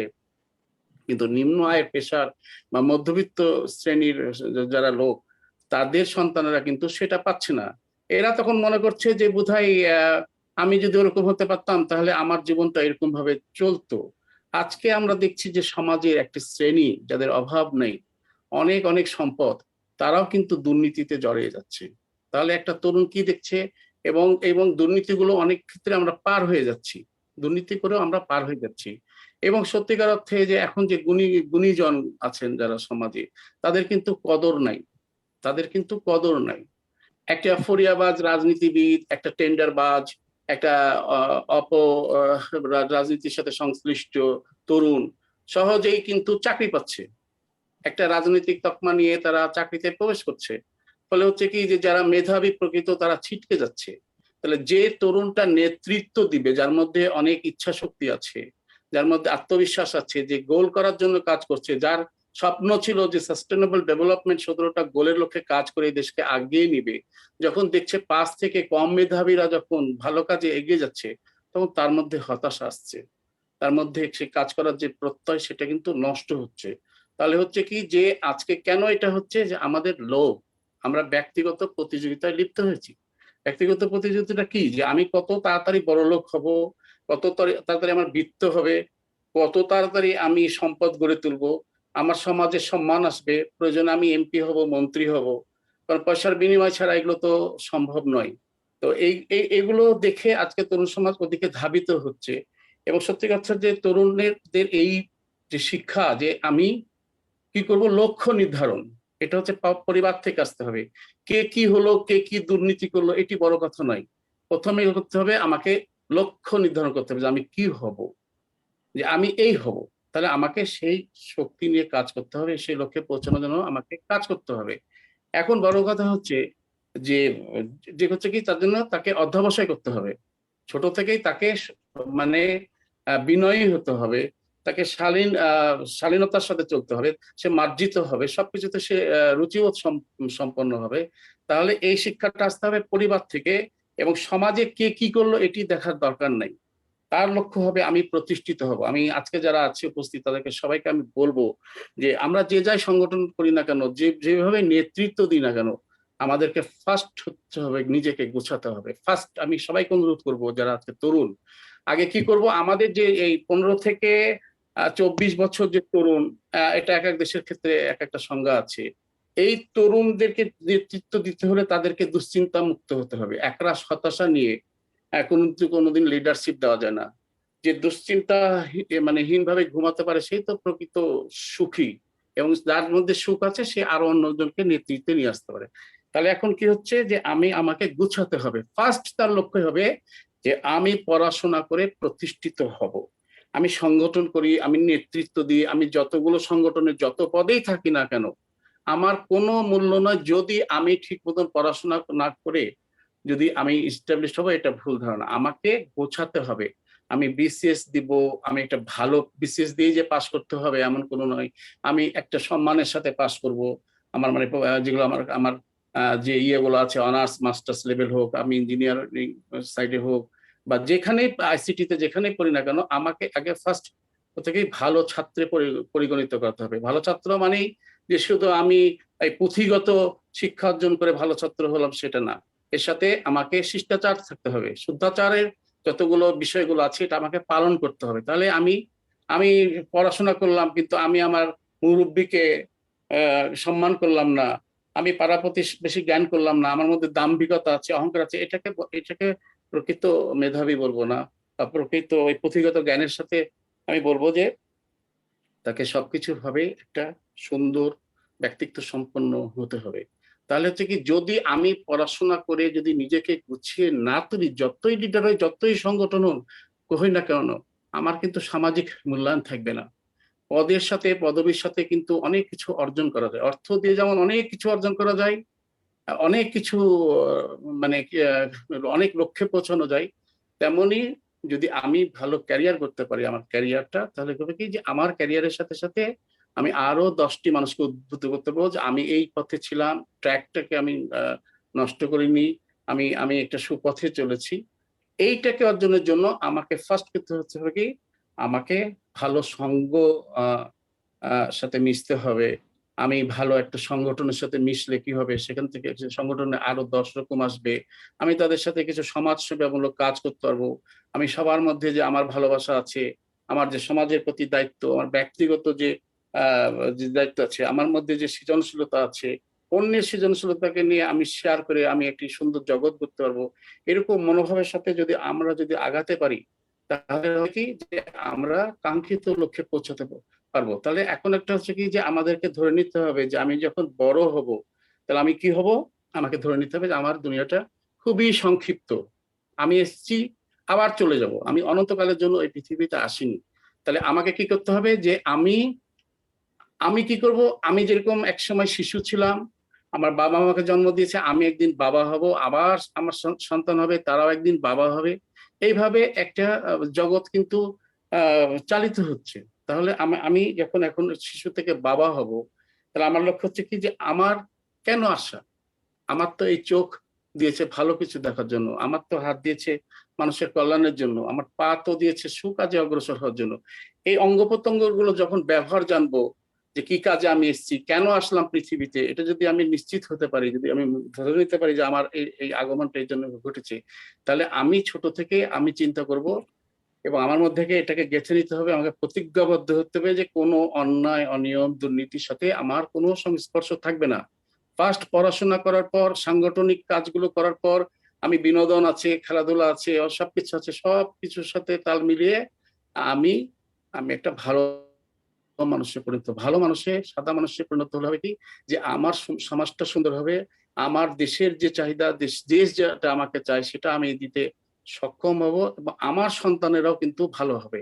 আমার তো লক্ষ্য নয় যে এই অনাচার করা, পৃথিবীকে মানে শেষ করে দেওয়ার পথে আমি ভোগ করব, নিজে ভোগ করব, যত পারি ভোগ করব, এটা কিন্তু বড় লক্ষ্য নয়। লক্ষ্য হচ্ছে যে আমি সবাইকে নিয়ে থাকব। আমি আমার কাজের মেয়ে বাসার আমার যারা ভৃত্য আছে তাদের সাথে আমি সুব্যবহার করবো, সহকর্মীদের সাথে সুব্যবহার করব। হ্যাঁ, তবে এখন একটা জিনিস হচ্ছে কি যে আমি আজকে যে সমাজের যে একটা বলবো কি যে যে অবক্ষয়, নৈতিক যে অবক্ষয় ঘটেছে, এই এই অবক্ষয় থেকে বেরিয়ে আসতে হলে আমাকে কি করতে হবে? আমি কি সবকিছুকে কি প্রতিবাদ করতে পারবো? সবকিছুকে কি আমি সামলাতে পারবো? নিশ্চয় না। তাহলে আমি যেটা পারবো না সেটা আমি না পারতে পারি, তাহলে কি হচ্ছে, আমি অবশ্যই চাবো যে যে আমি ওই আমার জগৎটা সুন্দর, পাশাপাশি আমি অন্যদের জগৎটাকেও সুন্দর করব। তাহলে এখানে দেখা যাচ্ছে যে এখন যে সামাজিক যে ব্যবস্থা, এখানে এখন আছে দৌরাত্ম, আছে একটা দুর্বৃত্তায়ন আছে। এই দুর্বৃত্তায়নকে আমি মোকাবেলা দিতে পারবো না, কিন্তু আমি ভালো কাজের থেকেই, ভালো কাজে থাকা মানেই এসবগুলোকে প্রতিহত করা। আমার যে মাঠে নেমে ওই সমস্ত অন্যায়ের প্রতিবাদ করা, এটা বড় কথা নাই। আমি ফার্স্ট বলেছি ছাত্র যে গুণাবলী সেটি অর্জন করব, এবং অর্জন করে আমি সেটাকে কি করব যে আমি আরো 10 জনকে ভালো করার চেষ্টা করব। এখন সমাজে হয়ে গেছে কি যে আমাদের সেই রকম প্রকৃত লিডারশিপ গুলো আসছে না, আমরা সবাই ব্যক্তি কেন্দ্রিক হয়ে গেছি, আমরা ভালো কিছু করার চেষ্টা করলে আমরা পারছি না। এ সমস্ত, তারপরে অনেক মানে সমস্যাগুলো তো বিরাজমান আছেই, অনেক বাধা বিপত্তি, এগুলোকে ঠেলে যদি আমরা আগাতে পারি, তাহলে কিন্তু আমরা মনে হয় যে আমরা একটা কাঙ্ক্ষিত লক্ষ্যে নিশ্চয়ই পৌঁছাতে সক্ষম হব। তো যাই হোক, এই হলো আমার কথা। আমি একটু এই যেটা কিভাবে দক্ষতা অর্জন করব, কিভাবে আমি লিডারশিপ দিব, এইটা মিস্টার বিজন কুমার অনেক কিছুই বলেছেন, যার কারণে আমি একটু ভিন্ন আঙ্গিকে বললাম। যারা আমাকে প্রশ্ন করতে চান আমার যে ব্যক্তি জীবন দিয়ে, যে আমি এইখানে দেখেন আমি একটা লাইব্রেরি গড়ে তুলেছি, স্পোর্টস লাইব্রেরি। স্পোর্টস লাইব্রেরি হচ্ছে এটা বাংলাদেশে একটা প্রথম বেসরকারি ক্রীড়া পাঠাগার। আমি ছোট থেকেই ছিলাম, আপনার সংগঠক ছিলাম, এই কিশোরকুড়ি মেলা করতাম, লেখালেখি করতাম, ছোটবেলায় একটা নেশা ছিল। কিন্তু আমার যেগুলো বন্ধু যারা খুবই ঘনিষ্ঠ, তা সবচেয়ে বড় কথা কি যে আমার বন্ধুরা আছে কিন্তু ইউনিভার্সিটির টিচার, অনেকেই অনেক পর্যায়ে গেছে, তারা হয়তো ওই অধ্যাবসায় করেছে ঠিক মতন, আমার মতন সংগঠন করেনি, বা আমার মতন এরকম ভাবে দাবা খেলা নিয়ে চর্চা করেনি, দাবার সংগঠক হয়নি, বা ক্লাব করেনি, কিন্তু তারা আজকে রাজশাহী ইউনিভার্সিটির কেউ টিচার, কেউ বিদেশে টিচার, বা বিভিন্ন কর্মক্ষেত্রে তারা অনেক ভালো ভালো কাজে অংশ নিচ্ছে তাদের পদ পদবীর কারণে। আমি কি হলাম যে তারপরে এই সমস্ত ইগুলো করতে যে আমার পড়াশোনাটা ব্যাহত হতো, আমি ঠিক মতন ইয়েতে মনোযোগী হতে পারতাম না। এই সমস্ত নানা কারণে হলো কি যে আমি মানে নানা কারণে হোক, আমি একসময় যখন আমি একটু রাজশাহী গভর্নমেন্ট ডিগ্রি কলেজের সাহিত্য সাংস্কৃতিক সম্পাদক পদেও নির্বাচিত হলাম, নেশা পেয়ে গেল ছাত্র রাজনীতি। একদিন বিশেষ কারণে, বিশেষ করে অধ্যাপক আব্দুর রউফ স্যারকে খুবই সম্মান করি, তিনি আমাকে বের করে দিয়েছিলেন রুম থেকে। আমি ছাত্র রাজনীতি এখনো পছন্দ করি না, লেজুর ভিত্তিক রাজনীতি পছন্দ করি না। আমি মনে করি ছাত্ররা তাদের দাবি দেওয়া নিয়ে রাজনীতি করবে। ওই ইন্টারমিডিয়েটে ওই ছাত্র রাজনীতিতে প্রবেশের পর আমি আর জীবনে কোনোদিন টাচ করিনি। আমি রাজশাহী ইউনিভার্সিটিতে গেছি, সেকেন্ড হয়েছি, তখন আমার মধ্যে মনে হয়েছে যে সাংগঠনিক কাজে যে সময়গুলো দিয়ে দিয়ে দিয়ে অনেক মূল্যবান অনেক কিছুকে আমি ঠেলে দিয়েছি, এটা আমার ঠিক হয়নি।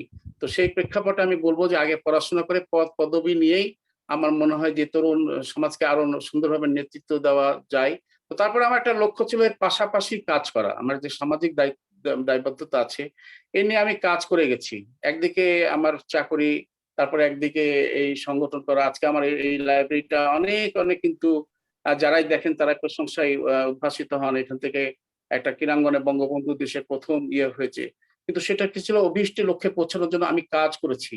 অনেকেই হিংসা করেছে, অনেকে বাধা দিয়েছে, অনেকেই নানাভাবে যাতে এটা ক্ষতিগ্রস্ত হোক অত ভালোভাবে মিশেও তারা চায়নি যে এটা আগায়, কিন্তু আমরা কোনো কিছুতে থেমে থাকি না। আমি মনে করি যে বাধা আসলে আমরা আরো আরো এই বাধা মোকাবেলার জন্য আরো আরো কি আরো সাহসী হয়ে উঠি। তো আমাদের এই যারা যারা আজকে আপনারা উপস্থিত আছেন আপনারা সবাই মেধাবী, বা যদি মেধাবী না থাকেন আপনাদের মধ্যে আমি একটু শুধু বলবো মিস্টার সাবরিন, আপনাদের মধ্যে যে মেধাগুলো আছে আজ থেকে ভুলে যান সবকিছু, যে আমার যেগুলো ত্রুটি ছিল, আমার যেগুলো ভুল ছিল সেগুলোকে কাটিয়ে আমি নেতৃত্ব দিব, কিন্তু পাশাপাশি একজন সেরা ছাত্রে পরিণত হবো। আমার মধ্যে যে দক্ষতা আছে সেগুলোকে ফুটিয়ে তুলবো, এবং আমার জগৎকে নিয়ে নয়, আপনার পরিবার আপনার সমাজ সবাইকে নিয়ে আমরা ভালো থাকবো। থ্যাংক ইউ, ধন্যবাদ সকলকে, ধন্যবাদ। আলমগীর ভাইকে আমাদের মধ্যে বক্তব্য প্রদান করার জন্য, এবং অত্যন্ত সুন্দর বক্তব্য প্রদান করেছেন।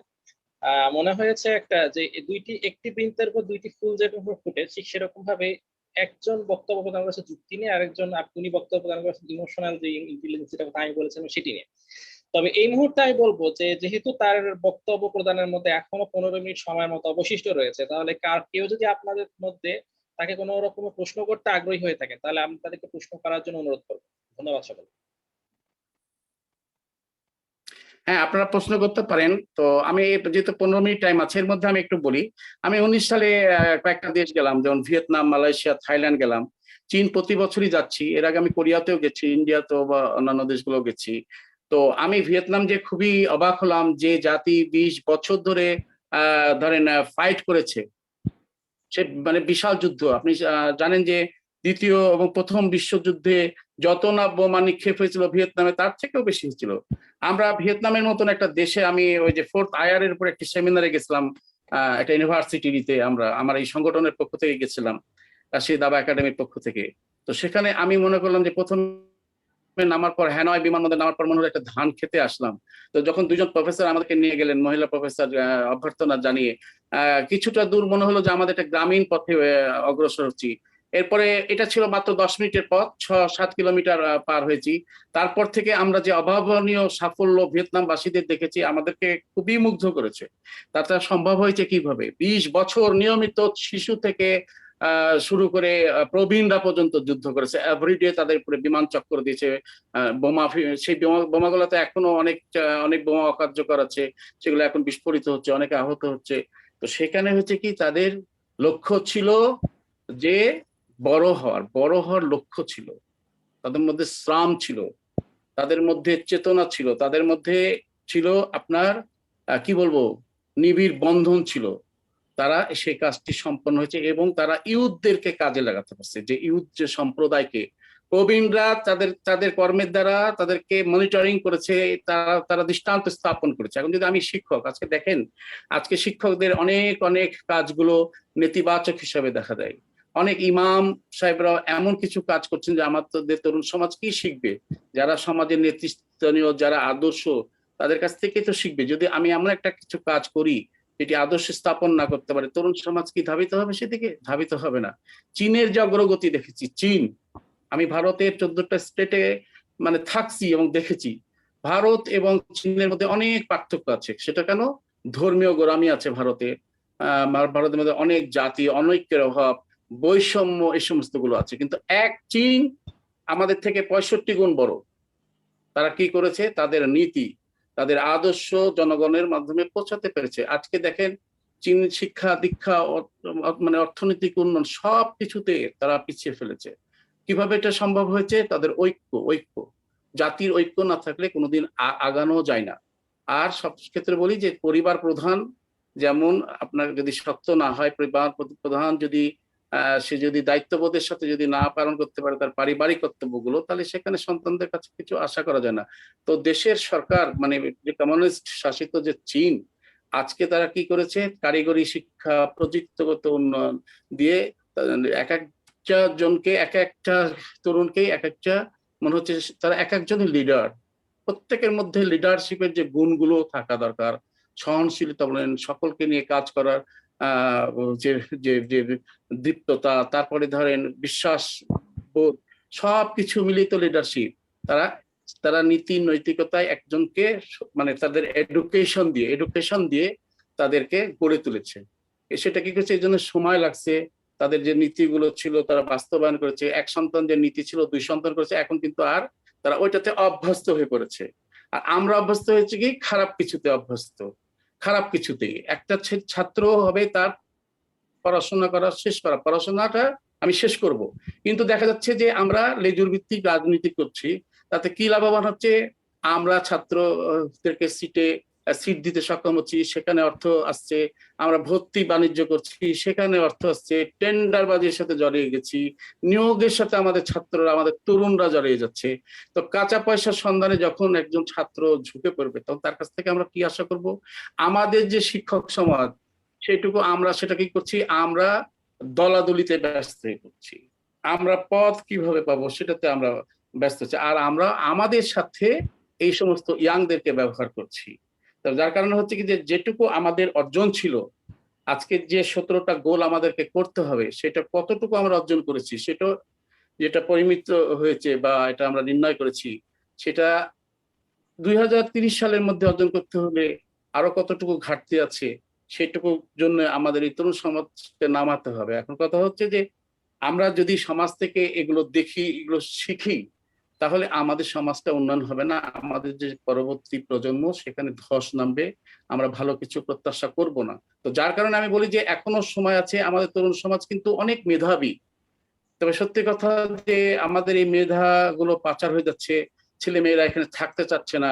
আমার ভাগ্নিও চলে গেল, টরন্টো ইউনিভার্সিটিতে সে ভর্তি হয়ে গেল। সে খুবই মেধাবী ছিল, আমি তাকে মানা করেছিলাম যে একটা মেয়ে মানুষ হিসাবে ওখানে যাওয়াটা কতটুকু নিরাপত্তা বা কতটুকুই, মায়ের মাত্র 2টি সন্তান, তাদের আর্থিক অবস্থা ভালো, কিন্তু তার একটা বক্তব্য যে না, আমার ফিউচার এখানে, আমার 7 বছর লেগে যাবে, ওখানে আমি 4 বছরের মধ্যে দাঁড়াতে পারবো। এবং এখন হচ্ছে যে মেয়ে এবং ছেলে, এদের মধ্যে কোনো আর বৈষম্য নাই, সবাই সমানভাবেই চলছে, সবাই সচেতন, অনেক কিছুকে আমরা মোকাবেলা করতে পারি। এই বোধটা কিন্তু তাদের, সেটা আমার ভালো লাগছে। তো এই দেশ থেকে যদি ভালো ভালো ইয়েগুলো, মেধাবী ছাত্রছাত্রীরা যদি চলে যায়, তাহলে কে নেতৃত্ব দেবে? আমি প্রশ্ন করছি তো, মানে আপনাদের কাছে, যে আমরা কাদের কাছ থেকে এই প্রত্যাশা করব যে তাদের মেধা, আমাদের কিন্তু অনেক মেধাবী ছাত্র আছে, তবে সবচেয়ে কথা কি, যে মেধাগুলোকে আমরা কাজে লাগাতে পারছি না। আমরা আমাদের শিক্ষকদের যে যে আজকে রিসার্চ করার কথা, ক্লাস নেওয়ার কথা ঠিক মতন, কিন্তু সেটাকে আমরা নিচ্ছি? আমাদের ইউনিভার্সিটি গুলোর র্যাঙ্কিং কি সেরকম আছে? আজকে যে ছেলেকে আমরা স্কুল থেকে তুলে দিচ্ছি, কলেজে এসে সে ছাত্র রাজনীতির সাথে জড়িয়ে যাচ্ছে, আবার বিশ্ববিদ্যালয়গুলোর পর্যায়ে এসে তারা সন্ত্রাসীতে অনেকে জড়িয়ে পড়ছে। ফলে হচ্ছে কি, যে তাহলে এই সমস্ত বিষয়গুলোকে নিয়ন্ত্রণ করা কাদের দরকার? সবার, সমাজের যেমন দরকার, রাষ্ট্রীয়ভাবে দরকার। তো এই সমস্ত গুলো থেকে যতক্ষণ না আমরা বেরিয়ে আসতে পারবো, ততক্ষণ পর্যন্ত আমাদের কোনোভাবেই উন্নয়ন সম্ভব নয়। তো যাই হোক, আরো কিছুক্ষণ সময় থাকলে আমি তাদের যে সমস্যাগুলো, লিডারশিপে কি সমস্যা, আমি কিভাবে ভালো হব, কিভাবে আমি একটা কথা বলবো, কিছু পরামর্শমূলক বলি। আজকে যারা তরুণ, যারা এখানে আছেন, তাদের মাধ্যমে আমি একটা বার্তা দিতে চাই। নিজেকে সবসময় জ্ঞানী ভাবা যাবে না, নিজেকে জ্ঞানী ভাবা যাবে না। ভালো বন্ধু নির্বাচন করতে হবে। বেশি বন্ধুর প্রয়োজন নেই, বন্ধু 2-3 জন হলেই যথেষ্ট। একটি ভালো বন্ধু পাওয়া অনেক সৌভাগ্যের ব্যাপার। ভালো বন্ধু এখন পাওয়া যায় না। তবে আপনারা যখনই কোনো বিষয়ে, যখন সমস্যার সম্মুখীন হবেন, তখন অবশ্যই 2-1 জনের সাথে পরামর্শ করবেন। এমন পরামর্শ বাঁচবেন না যে আপনাকে পরামর্শ দিল, আপনি ক্ষতিগ্রস্ত হলেন, আপনার মাধ্যম দিয়ে আরো 10 জন গেল, সেটি কি হলো, আরো 10 জন ধ্বংস হলো, তা না। আপনি এমন পরামর্শ নেন যে প্রকৃতপক্ষে যে একজন ভালো মানুষ, যে আপনার মঙ্গল চায়, যে আপনার হিতাকাঙ্ক্ষী, তার কাছ থেকে অবশ্যই কিছু ক্ষেত্রে আপনি পরামর্শ নেবেন। আপনি 2-1জনকে আপনি ভাবেন যে আমার চলার পথের সঙ্গী, তারা বড় হতে পারে, আপনার থেকে অনেক সিনিয়র হতে পারে, তাহলে আপনি সেই সিনিয়রদেরকে কি করেন, কাজে লাগান, তাদের সাথে ভালো পরামর্শ নেন। কিন্তু যেহেতু আপনি ভালো হতে চান, ভালো হওয়া যায় আবার খারাপও হওয়া যায়। আমি কি হব সেটা নির্ভর করছে আমার আমার ইয়ের উপরে, লক্ষ্যের উপরে, আমার মানে চিন্তার উপরে, বা আমি কিভাবে কি মানে হতে চাই সেটার উপরে। তো এখন কথা হচ্ছে যে আপনাকে হতে হবে, নিজেকে আত্মবিশ্বাসী হতে হবে। খুব বিলাসিতার মধ্যে জীবনযাপন করার দরকার নাই। আপনি স্বল্প তুষ্ট থাকেন। আপনি যে যে আপনাকে কে কি ভাবলো, আপনি গরিবের সন্তান, এটা দেখা দরকার নেই। আপনার যা আছে তাই দিয়ে আপনি নিজে সম্পদে পরিণত হন। তাহলে দেখবেন যে আপনার মধ্যে মানসিক শান্তি আসবে। পুষ্টিকর খাদ্য খাবেন, পরিমিত খাবার খাবেন, হ্যাঁ, এগুলো নিয়ে আপনি আপনার জগৎ গড়ে তুলবেন। আমাকে কোনো প্রশ্ন করতে পারেন যে কোনো বিষয়ে। থ্যাংক ইউ, কার কোনো lot of thanks to all. প্রশ্ন করেন, আমি এগুলোতে একটু প্রশ্ন দিই, সবাই প্রশ্ন করতে পারেন, অভিজ্ঞতা সঞ্চয় করতে পারেন। এখন ভালো লোকের খুবই সমস্যা আমাদের দেশে, ভালো লোকের অনেক সমস্যা।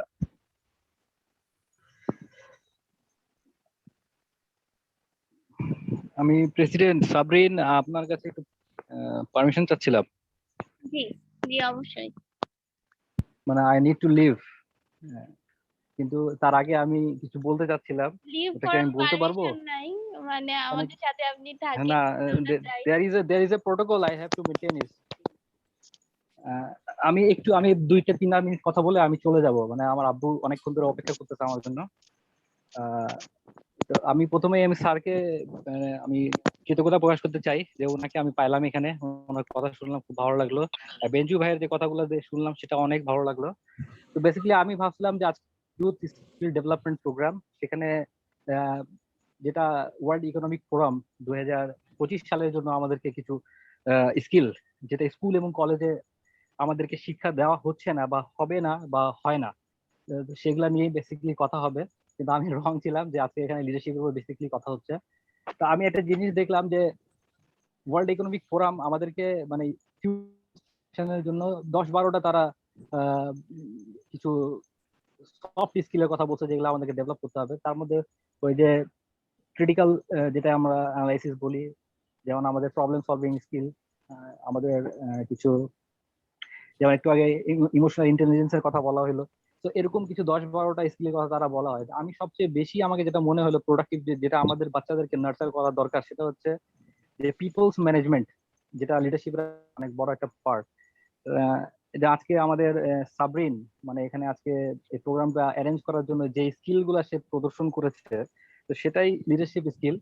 এবং সেটা পিপলস ম্যানেজমেন্ট। এখানে স্যার এক ক্যাটাগরির লোক, মামুন ভাই আরেক ক্যাটাগরির লোক, আমাদের বেঞ্জু ভাই একটা ডিফারেন্ট প্ল্যাটফর্মের লোক, আমি একটা ডিফারেন্ট প্ল্যাটফর্মের লোক, এখানে আমাদের যে হোস্ট আরেকজন রয়েছেন ইমরান ভাই, উনি একটু ডিফারেন্ট ক্যাটাগরির লোক। তো এই সব লোককে ম্যানেজ করে আজকে প্রোগ্রামটা অ্যারেঞ্জ করা, মানে আমার মনে হয় এই স্কিলটা আমরা যারা সোশ্যাল লিডারশিপের মধ্যে যারা রয়েছে বা political, can you hear me?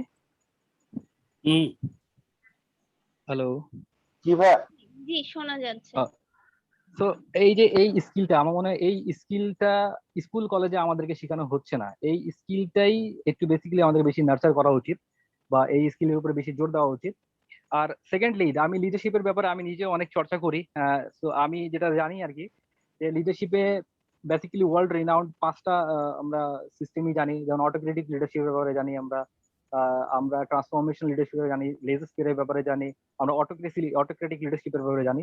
তো এই 4-5টা ক্যাটাগরি যেটা ওয়ার্ল্ড রিনাউন্ড লিডারশিপ আমরা জানি। তো আমাদের দেশে বেসিক্যালি আমরা অটোক্রেটিক লিডারশিপ বেশি প্র্যাকটিস করি যে কোনো অর্গানাইজেশনে, যে নেতা বা লিডার যেটা বলবে সেটাই মানতে হবে, এভরিওয়ান হ্যাভস টু ফলো। কিন্তু আমরা লেজার স্ফিয়ার একটা একটা লিডারশিপ একটা ক্যাটাগরি রয়েছে, সেখানে লিডার মানে let everyone do whatever they want to do, এই পদ্ধতিতে কাজ করে। সেটা আমাদের দেশে ওই এনভায়রনমেন্ট নাই, যে আমরা আস্থাহীনতার কারণে। তো এটা কিন্তু খুব প্রোডাক্টিভ একটা লিডারশিপের জায়গা, সেটা আমাদের দেশে হয় না। তো এই জিনিসগুলোকে আমরা যদি একটু ডিফারেন্ট ওয়েতে আমরা আমাদের অর্গানাইজেশন, যেটা আমরা লিও ক্লাব বা লায়ন্স ক্লাব, আমরা সেখানে যদি আমরা একটু চর্চা করতে পারি, যেহেতু এখানে ট্রাস্টের জায়গাটা কিন্তু অনেক স্ট্রং। মানে we actually trust hour people. আমি আমার সেক্রেটারিকে বিলিভ করতে পারি, ট্রাস্ট করতে পারি, আমার ট্রেজারারকে ট্রাস্ট করতে পারি, আমার ভাইস প্রেসিডেন্ট ট্রাস্ট করতে পারি। মানে as a president last year ধরে নেই আমরা টুকটুকি আমাদের প্রেসিডেন্ট রাজশাহী লিও ক্লাবের, তাকে দেখলাম সে ইন এ ডিফারেন্ট ওয়ে সে ডিল করছে ক্লাবটাকে। সে তার সেক্রেটারি, আমাদের ডিস্ট্রিক্টের শ্রেষ্ঠ সেক্রেটারি হয়েছে আমাদের রবিউল। তো সে তাকে ট্রাস্ট করছে। আমি রবিউলকে খুব অ্যাক্টিভলি এঙ্গেজ দেখছি ক্লাবের বিভিন্ন ব্যাপারগুলোতে। তো ইট মিনস আমরা লেজার স্পিয়ার যে লিডারশিপের যে কোয়ালিটি বা লিডারশিপের যে স্টেজ, সেটাকে আমরা আমাদের এই ক্লাবে আমরা একটু নার্চার করতে পারি। কেন? মানে অনেক বড় রিজন হচ্ছে যে আমাদের ট্রাস্টের জায়গা, আমাদের ইথিক্যাল জায়গা, আমাদের মরালিটির জায়গায় আমরা কিন্তু আমরা as a nation we actually lagging behind. এই জায়গাটা আমাদেরকে একটু স্ট্রংলি আমার মনে হয় আমরা কাজ করতে পারি। আরেকটা জিনিস, যে কোনো জায়গায় লিডারশিপ ডেভেলপমেন্টের সবচেয়ে ইম্পর্টেন্ট জিনিস যে কোনো জায়গায় তিনটা, এটা ওয়ার্ল্ড রিনাউন্ড না, এটাই বেসিক্যালি সিস্টেম যেখানে আমরা লিডারশিপ মানে গ্রো করতে পারি। যে কোনো এনভায়রনমেন্টের একটা নর্মিং স্টেজ থাকে, একটা ফর্মিং এবং একটা স্টর্মিং স্টেজ থাকে। যেমন আজকে এই যে এই প্রোগ্রামে প্রথম থেকে আমি প্রায় 60-70 মিনিটস মানে আই ওয়াজ সো কোয়াইট। মাঝখানে একটু আমি মামুন ভাইকে সালাম আলাপ করলাম, সেটা একটা জায়গা ছিল। এখন আমি বক্তব্য দিচ্ছি, একটু আমি আমার কথাগুলো বলতে পারছি। তো এই তিনটা জায়গা, প্রথম স্টেজে কি ছিল? নর্মিং স্টেজ। আমি এখানকার এনভায়রনমেন্ট বুঝলাম, যে এখানে কি কালচারে কথা বলা হচ্ছে, কিভাবে কথা বলছে, কারা কথা বলছে, বা দর্শক কারা, শ্রোতা কারা।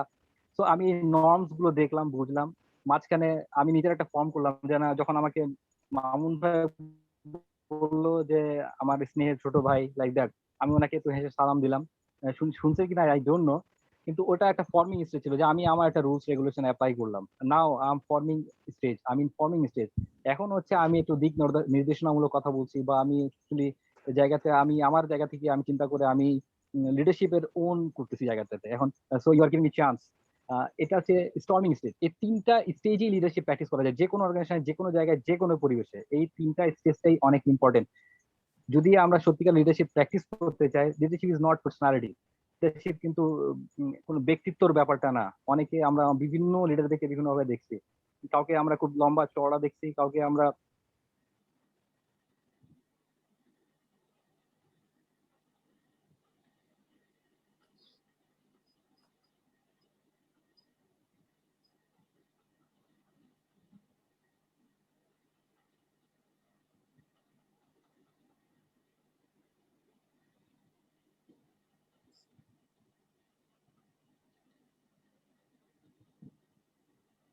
Excuse me, everyone.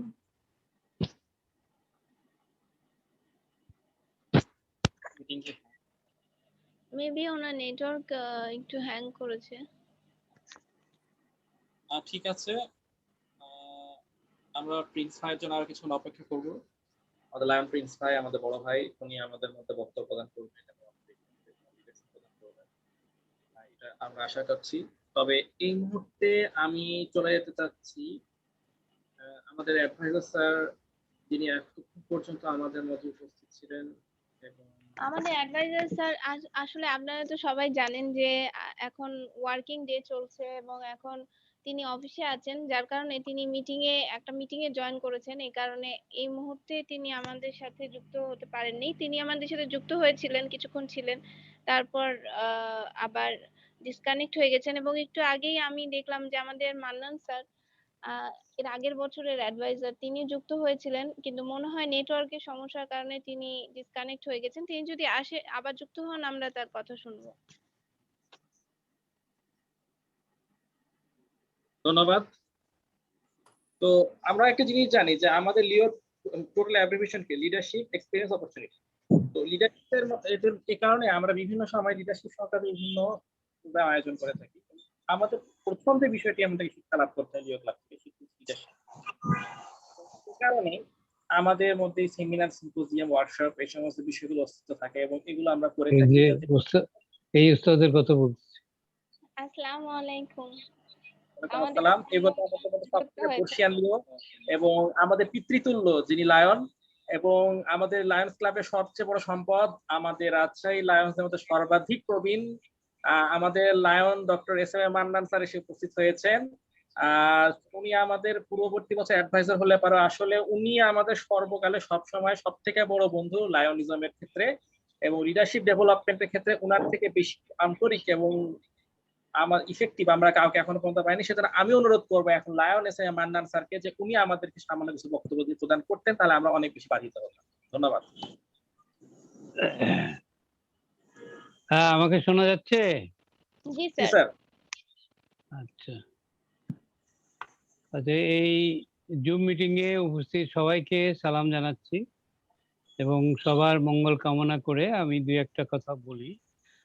আমার প্রেসিডেন্ট লিও সাবরিন আমাকে অবশ্য আগে বলে নাই, আমি স্যার আমি কিছু কিছু পাঠাইছি। বলতে হবে তাও জানি না। যাই হোক, আমি ভালো বক্তাও নই, তাও দুই একটা কথা বলি। তো আমাদের তো গোড়ায় গলদ। আমি ছোট্ট একটা গল্প দিয়ে শুরু করি। আমার মেয়ে থাকে অস্ট্রেলিয়া, তো ওখানে গেছিলাম। তো এক শহর থেকে আর এক শহরে যাচ্ছি, ওখানে আবার এক এক শহর আর এক শহর থেকে 3000-4000 কিলোমিটার দূরে। তো গাড়ি নিয়ে যাইতেছি, তো পানির বোতল পানি খাওয়া শেষ হওয়ার পরে আমি জানলা দিয়ে ফেলতে যাচ্ছি। তো আমার 5 বছর বয়সী নাতি বলতেছে যে নানু ওটা ফেলা যাবে না। তা আমি বললাম যে ফেলা যাবে না কেন? তখন আমার মেয়ে গাড়ি চালাচ্ছিল, সে বললো যে আব্বা ওটা ফেলা যাবে না, এখানে আইন, রাস্তায় কোনো কিছুই ফেলা যাবে না, ফেললে পরে $500 জরিমানা হবে। তাই আমি বললাম ঠিক আছে, সবই ঠিক আছে, কিন্তু এখানে তো একটা লোকও নাই, পুলিশও নাই, কোনো লোক নাই, কোনো পুলিশ নাই, কোনো ট্রাফিক নাই। আমি যদি বোতলটা ফেলি কেউ দেখতেছে না, হ্যাঁ, আমি ইজিলি এটা এখান থেকে ফেলে পার হয়ে চলে যেতে পারবো। বলছে হ্যাঁ তাও ঠিক, কিন্তু যেটাই হোক না কেন আমরা এই দেশে আইন একদম অক্ষরে অক্ষরে আমরা সবাই পালন করি। তো দেখেন ওই 5 বছর বয়সের নাতিও যে কথা বলছে, আমার মেয়েও তাই বলছে। মেয়ে যে কেবল ওখানে সিটিজেন হয়েছে, আর আমার নাতি কেবল বড় হচ্ছে, বুদ্ধি শুদ্ধি হচ্ছে। তো এই যে ল অ্যাবাইডিং একটা টেন্ডেন্সি, এটা গ্রো করবে, এটা গ্রো করবে রাষ্ট্রীয়ভাবে। এটা রাষ্ট্রীয়ভাবে যদি এটার অনুশীলন করা হয়, ওই দেশের সব বাচ্চাকেই স্কুলে এই সমস্ত ট্রেনিং দেওয়া হয়, এই সমস্ত কথাবার্তা শেখানো হয়, দেশপ্রেম শেখানো হয়। আর আমাদের দেশে কি আইন কিভাবে ভাঙা যাবে সেটার অনুশীলন হয়, সে ছোটই বলেন আর বড়ই বলেন। Bending the rule. ছোটই বলেন আর বড়ই বলেন, সবাই আইন ভঙ্গ করবে। যদি বলা যায় রাস্তায় কিছু ফেলা যাবে না, তাহলে ওটা তাড়াতাড়ি আরো ফেলে দিবে।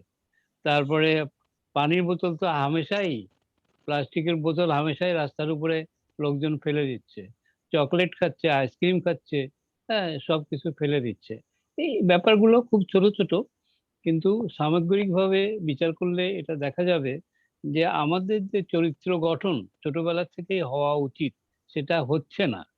এটা হলো পারিপার্শ্বিক কারণের জন্য। আমার বাবা মা, ভাই বোন, আত্মীয় স্বজন, পাড়া প্রতিবেশী এবং আশেপাশে দেশবাসী, শহরবাসী যারা আছে, সকলেরই একই ব্যাপার, একই ব্যাপার। একটা সমাজে উন্নতি হতে হলে, সমাজে উন্নতি হতে হলে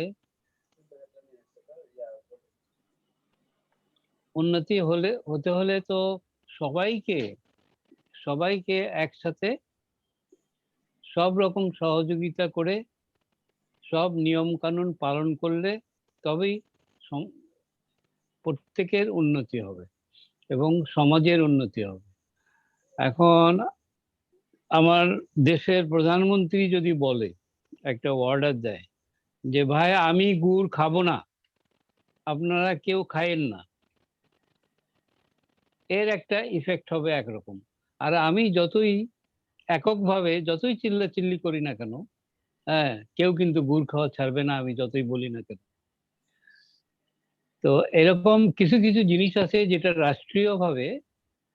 রাষ্ট্রীয়ভাবে চালু করতে হবে, লাগু করতে হবে, তাহলে পরে এটার ইফেক্ট হবে। মানে স্কুল, কলেজ, মাদ্রাসা, আপনার ইঞ্জিনিয়ারিং কলেজ, আপনার ইউনিভার্সিটি, সব রকম শিক্ষায়তনে এই সমস্ত সাধারণ বিষয়গুলো দেশপ্রেম, জাতীয় দেশপ্রেম জাগরুক করে এরকম কিছু কিছু নিয়ম আপনার আগের থেকেই পালন করতে হবে। আমরা ছোটবেলা থেকেই আমাদের ছেলেমেয়েরা দেখে আসতেছে যে বাপের আয় হলো 20,000 টাকা, খরচ করতেছে মাসে লক্ষ টাকা। এই যে ছেলে মেয়ের যে অধোগতি এখান থেকেই শুরু হচ্ছে। আমাকে এক ভদ্রলোক বলতেছে, ভাই বেতন সামান্য পাই। কত পান? এই 40,000 টাকা মতো পাই। তো কি হয় সেটা?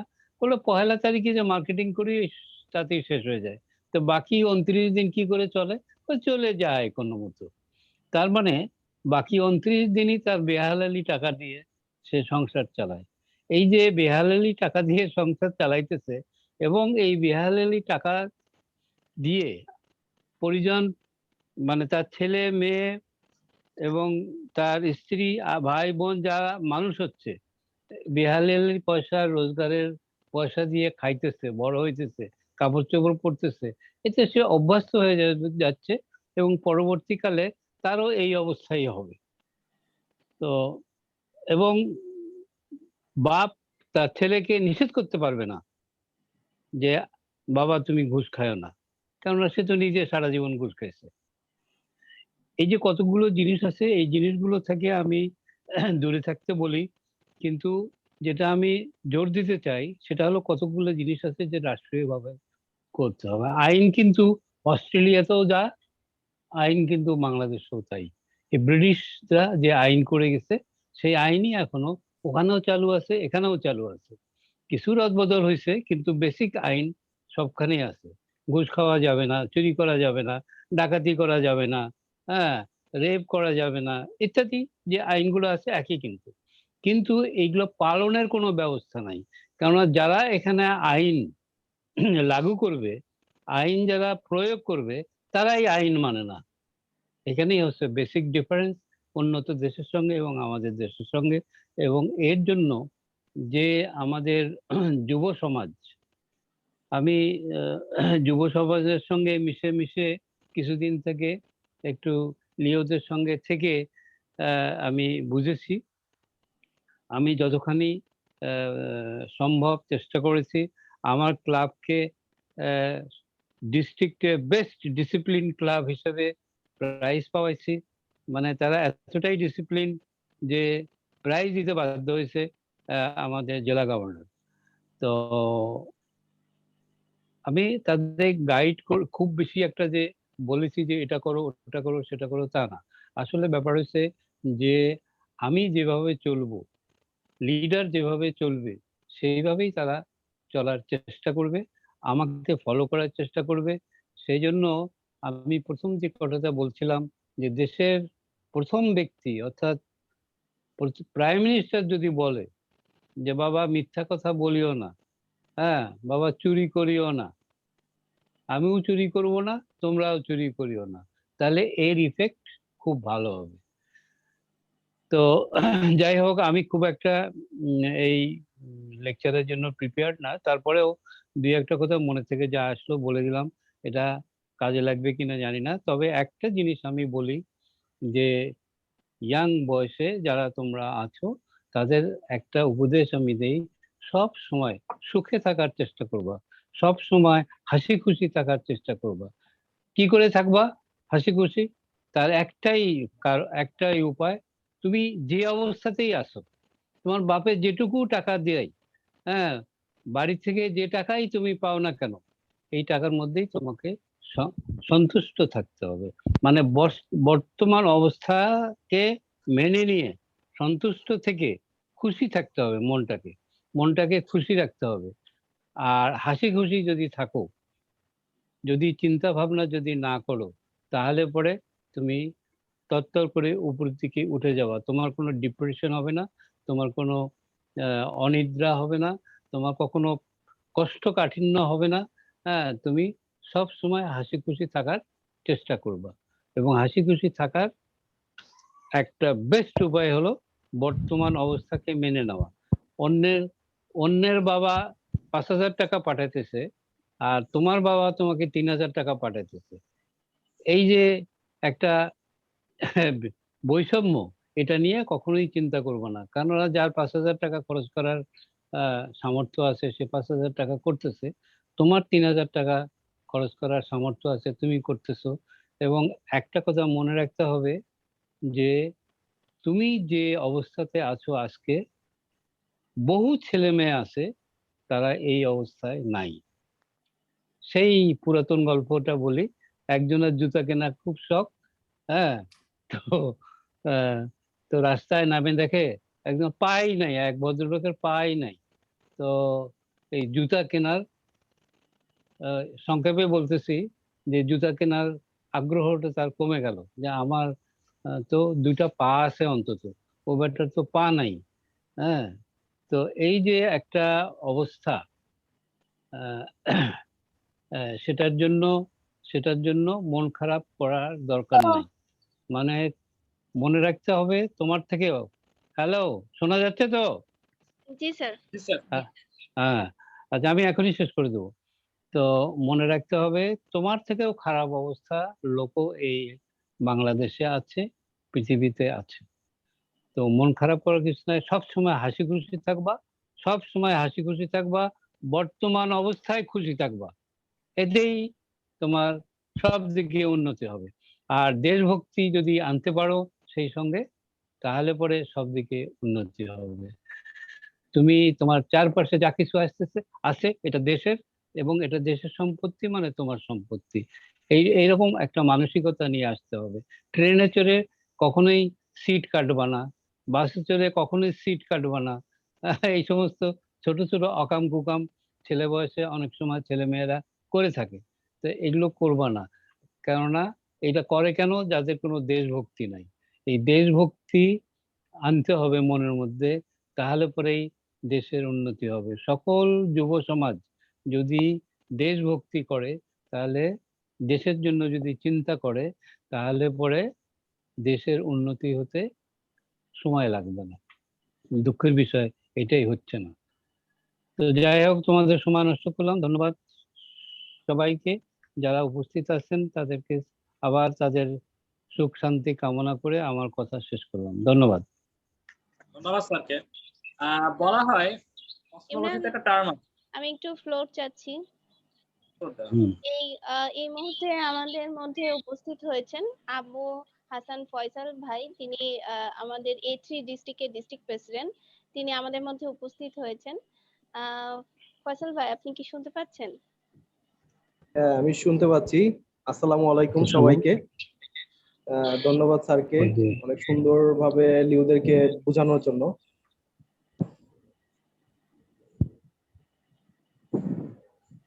আমি কি একটা ফ্লোর পেতে পারি? আমি স্যারকে একটা প্রশ্ন করতাম। আমি স্যারকে, মান্নান স্যারকে আমি একটা প্রশ্ন করতাম। আমি শুনতে পাচ্ছেন সবাই? জি স্যার। হ্যাঁ, বলেন। হ্যাঁ স্যার, আসসালামু আলাইকুম। আপনার বক্তব্য ওয়ালাইকুম খুবই ভালো আসসালাম। লাগলো।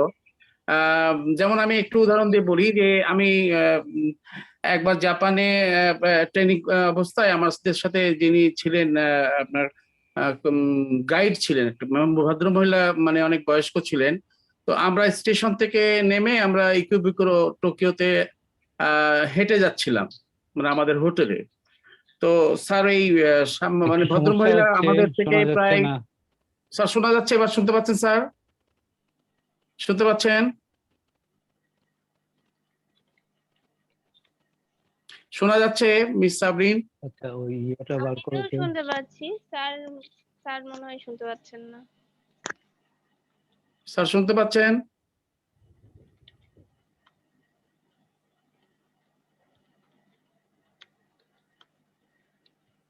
শোনা যাচ্ছে স্যার?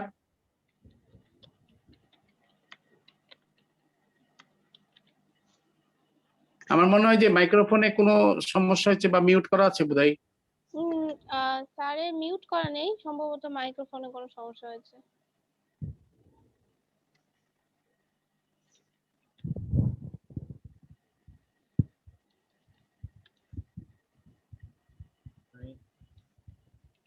সমস্যাটা সমাধান হয়েছে?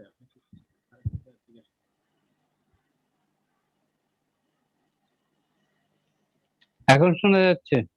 তো স্যার আমি বলছি স্যার, স্যার শুনতে পাচ্ছেন? শুনতে পাচ্ছেন? হ্যাঁ, এখন শুনতে পাচ্ছি, বলেন। তো উনি আমাদের প্রায় 8-9 ফিট সামনে ছিলেন। তো আমার সাথে আমার একজন সঙ্গী, উনি এখন সরকারি স্কুলের টিচার। তো দুজন আমরা হাঁটছিলাম, হঠাৎ করে একটা বস্তু চোখে পড়লো, মানে বেশ চকচকে। তো দুজনেরই আমাদের হাত চলে গেল নেওয়ার জন্য। ওইটা জিনিসটা তখন রাত্রি প্রায় 9টার মতন হবে, দুজনেরই হাত চলে গেল স্যার মানে নেওয়ার জন্য। তো উনি দেখলাম যে কি যেন বুঝতে পারছেন, তো উনি পিছন ফিরে ওটা আমাদের কাছ থেকে নিয়ে নিলেন। আমরা উঠেছি, কিন্তু বুঝে ওঠার আগে উনি নিয়ে পাশের দোকানে রাখলেন। বললেন দামে, বললেন যে এইটা বিদেশি গাইজিন ছাড়া কেউ নিবে না, পড়ে থাকবে। তো খুবই লজ্জিত হলাম আমরা দুজন, মানে এটা তো স্যার আমাদের সহজাত প্রবৃত্তি থেকেই। লজ্জাও পেলাম। পরে জিজ্ঞাসা করলাম দামে মানে কি, তো বললো যে দামে মানে এটা খারাপ, মানে খুব খারাপ, মানে কি যেটা ঠিক না, আসলে অ্যাকচুয়ালি এটা ঠিক না। তো আমরা অনেক জিনিসকে বিবর্ণ দেখেছি, কেউ নেয়নি। একটা চাবি পড়লেও মানে আপনার কেউ নিবে না, ওখানে থেকে যাবে বা পাশে থাকবে, মানুষ পাবে। এখানে একটা চাবি হারালে তো পাওয়া যায় না স্যার।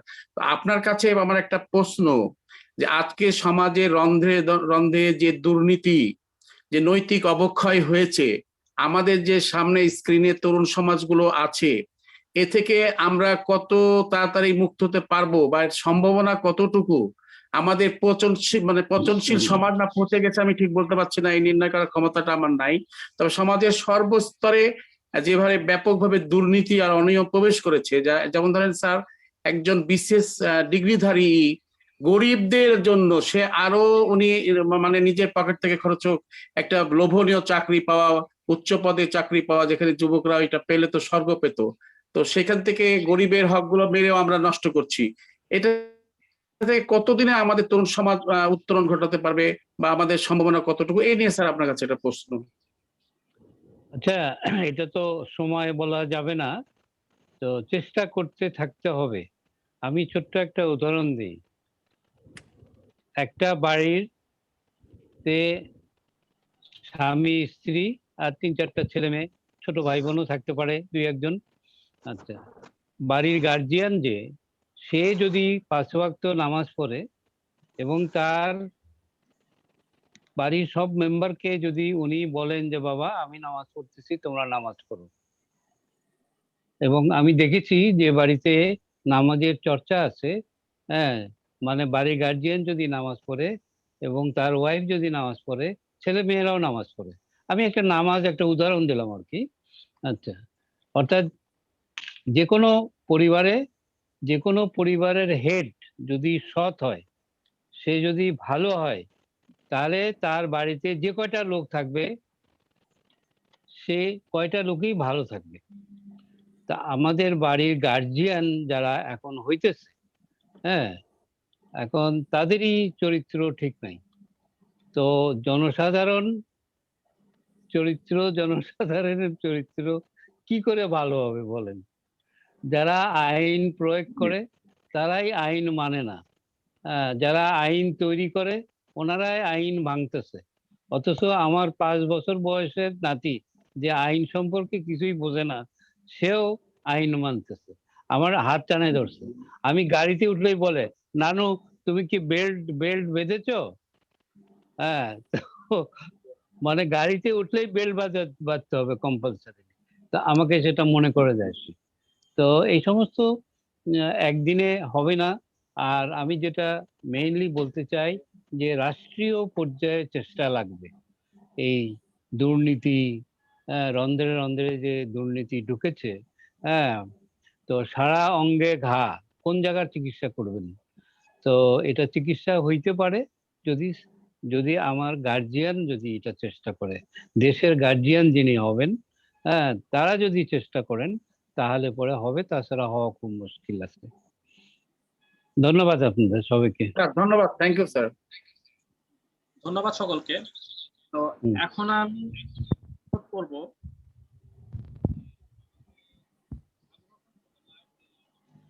ইমরান, শোনা যাচ্ছে না। আমি এখন অনুরোধ করব আবু হাসান ফয়সাল ভাইকে, district president, A3 district president, আমাদের মাঝে কথা বলার জন্য। উনি আমাদের মাঝে এসেছেন, আমাদের একজন লিডার, আমাদের লিডারশিপ আইকন, ইউথ লিডারশিপের এই সেমিনারের মধ্যে। তো সেখানে আমি তাকে অনুরোধ করব যে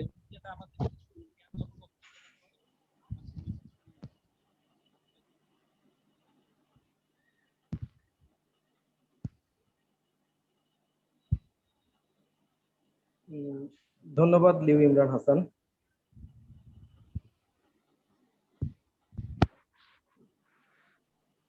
আমার কথা কি শুনতে পাওয়া যাচ্ছে? জি, শুনতে পাওয়া যাচ্ছে। জি। ধন্যবাদ আজকের অনুষ্ঠানের সঞ্চালক লিও সাবরিন নাহার হোস্ট হিসেবে আছেন। এছাড়া এই মুহূর্তে যিনি মানে আমাদের সামনে স্যার বক্তব্য দিলেন তাকেও ধন্যবাদ জানাচ্ছি। শেখ মনিরুল ইসলাম আলম স্যার আছেন। এছাড়াও অন্যান্য যারা লায়ন স্যাররা রয়েছেন এবং লিও আমার ভাইয়েরা আছেন, সবাইকে আসসালামু আলাইকুম। আমি হয়তো ডিস্ট্রিক্ট 315A3 এই মুহূর্তে ইমিডিয়েট 5 ডিস্ট্রিক্ট প্রেসিডেন্ট। তবে আমার লিওজেমে শুরু হয়েছিল ডিস্ট্রিক্ট 315A2 থেকেই। আমি A2-রই লিউ এবং A2 থেকেই হচ্ছে আমি A3-তে বাইফার্কেটেডের পরে প্রেসিডেন্ট হিসেবে দায়িত্ব পালন করি। তবে আমার লিওজেমের পুরো ক্যারিয়ারটাই A2 থেকে, এই জন্য আমি আসলে মনে করি যে আমি A2-রই লিউ। আর বলতে গেলে লিউ ক্লাব রাজশাহী মেট্রোপলিটন অনেক পুরাতন ঐতিহ্যবাহী একটি ক্লাব। আমি লিও জেলা 315A2 যখন ট্রেজারার, সেক্রেটারি এবং ভাইস প্রেসিডেন্টের দায়িত্ব পালন করেছিলাম, তো আমার সুযোগ হয়েছিল এই ক্লাবগুলোর ওই সময়গুলোর ইনস্টলেশন প্রোগ্রাম এবং অন্যান্য প্রোগ্রামগুলোতে জয়েন করার জন্য। আমাদের সময়টাতে লিও নয়ন ভাই, যিনি এখন লায়ন হয়েছেন, তিনি ছিলেন। তো ওই সময় থেকেই Liu club of Mymensingh Rajshahi metropolitan খুব ঐতিহ্যবাহী ক্লাব হিসেবে ডিস্ট্রিক্টে পরিচিত ছিল এবং এখনো অ্যাক্টিভিটির মাধ্যমে এবং ভালো কাজের দ্বারা তারা এগিয়ে যাচ্ছে। এবং বর্তমান সময়ে গত এই বছর শুরু থেকে যেইভাবে তারা অ্যাক্টিভিটিতে এগিয়ে আসছে, আমার মনে হয় সামনের দিনগুলোতে আরো ভালো কাজ হবে এবং লিউজমের প্ল্যাটফর্মের উপরে থেকে এই কাজগুলো এগিয়ে নিয়ে যাবে এবং ডিস্ট্রিক্টকে আরো সমৃদ্ধশালী করবে। শুধুমাত্র ফেসবুকে একটি পোস্ট দেখি আমার মনে হয়েছে যে আমি এই সময় পেলে প্রোগ্রামটাতে জয়েন করার ইচ্ছা ছিল, সেই জায়গা থেকেই জয়েন করা। আসলে আপনারা আমাকে যে এইভাবে স্পিচ দিবেন, স্পিচ দেওয়ার জন্য সময় দিবেন, এটা আমি মানে বুঝিনি। তো তারপরও বেশি সময় নিব না, অনুষ্ঠানের বোধহয় অনেক মানে শেষ সময়টাতে চলে এসেছি। তা ধন্যবাদ সবাইকে এবং ভবিষ্যতে কখনো যদি রাজশাহীতে আসার সুযোগ হয় তো দেখা হবে ইনশাল্লাহ। আর তারপরও সব লায়ন স্যারদেরকে আবারও আমার সালাম এবং ধন্যবাদ জানিয়ে আমি আমার বক্তব্য এখানেই শেষ করছি। আর সকল লিউদের প্রতি শুভকামনা থাকলো, তারা যেন এই প্রোগ্রামের ধারাবাহিকতা অব্যাহত রাখে। ধন্যবাদ সকলকে। ধন্যবাদ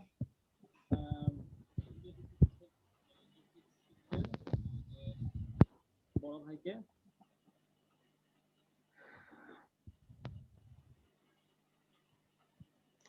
ইমরান, আপনাকে শোনা যাচ্ছে না।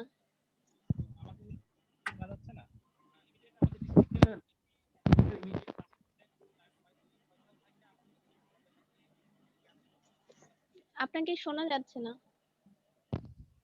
মনে হয় খুব হালকা সাউন্ড। হ্যালো, শোনা যাচ্ছে কি এখন আমাকে? জি জি জি। আচ্ছা, ঠিক আছে। তো আমি লিও ফয়সাল ভাইকে ধন্যবাদ জানাচ্ছি আমাদের মাঝে অত্যন্ত সুন্দর কিছু কথা বলার জন্য এবং কিছু সময় দেওয়ার জন্য ব্যস্ত সময়ের ভিতর থেকে। তবে এই মুহূর্তে আমরা চলে এসেছি প্রোগ্রাম একেবারে শেষ মুহূর্তে এবং এই শেষ মুহূর্তের মধ্যে আমি আমাদের প্রোগ্রামের বর্তমান সভাপতি এবং সঞ্চালক লিও সাবরিন নাহার, ডিস্ট্রিক্ট প্রেসিডেন্ট লিও ক্লাব রাজশাহী মেট্রোপলিটন 315/A2, এবং অনুরোধ জানাচ্ছি আমাদের মধ্যে কিছু বক্তব্য প্রদানের জন্য এবং এই প্রোগ্রামের সমাপনী টানার জন্য। ধন্যবাদ। ধন্যবাদ ইমরানকে এত সুন্দরভাবে পুরো প্রোগ্রামটা সঞ্চালন করে যাওয়ার জন্য। আসলে সঞ্চালনা করাটা এত সহজ না।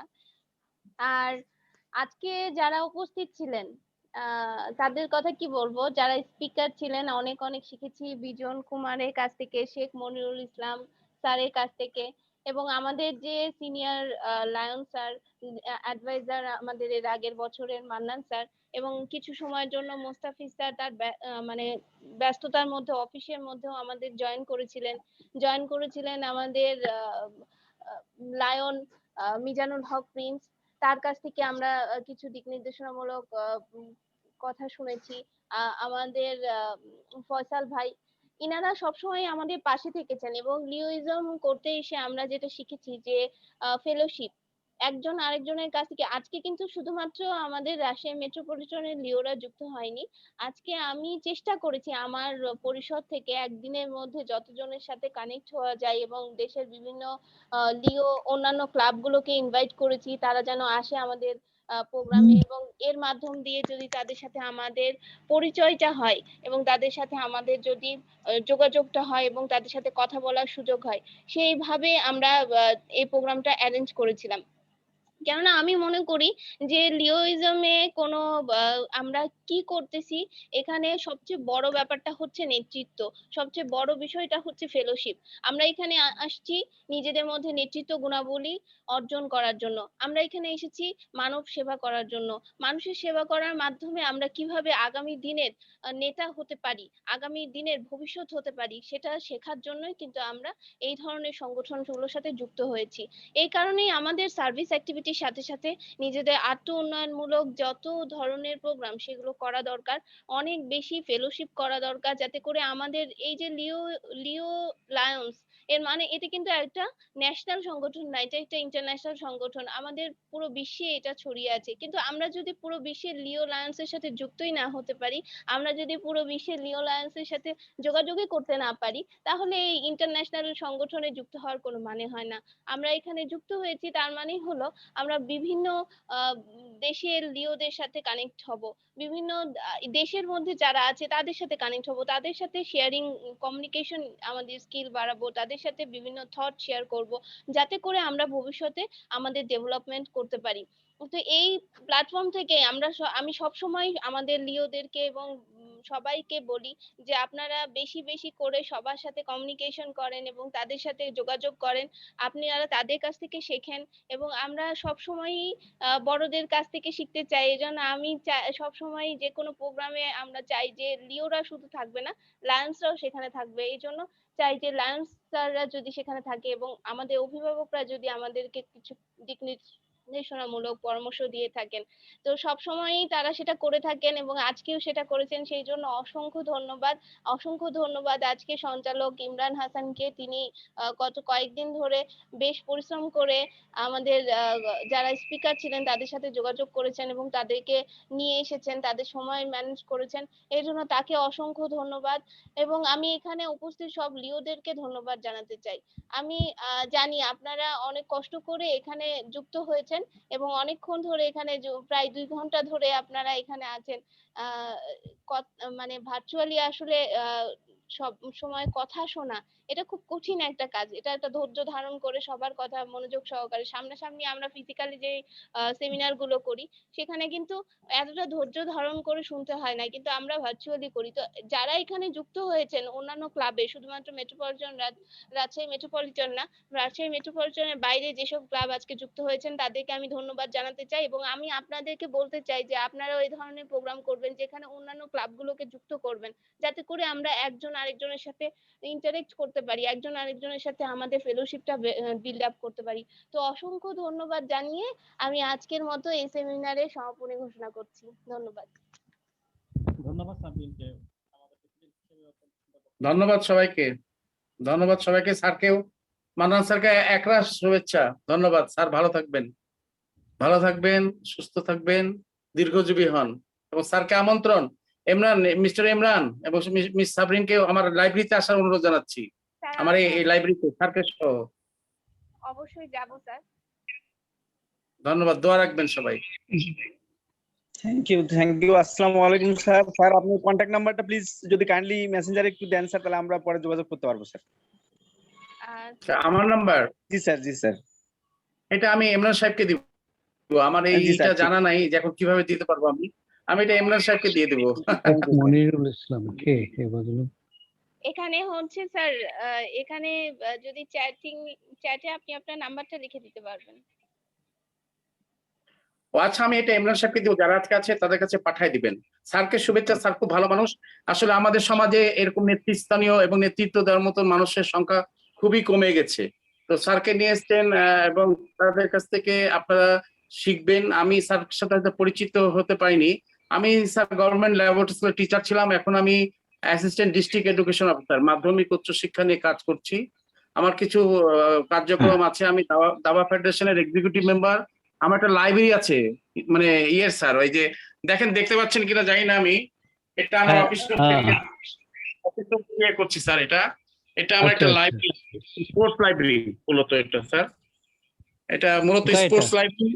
এখানে দাবা একাডেমি আছে, তারপর একটা সেমিনার রুম আছে, অন্তত 70 জন বসতে পারবে। আমার লিও ক্লাব যারা বন্ধুরা আছেন এবং লায়ন্স ক্লাব, আমার খুব শখ লায়ন্স ক্লাব। আমার একটাই শখ যে জেএসসিস আছে আর অন্যান্য ক্লাব গুলো আছে, কিন্তু লায়ন হওয়ার আমার কিন্তু খুব শখ আছে, যে কিছু কাজ করার। এখন কিভাবে লায়ন হওয়া যায় আমি জানি না।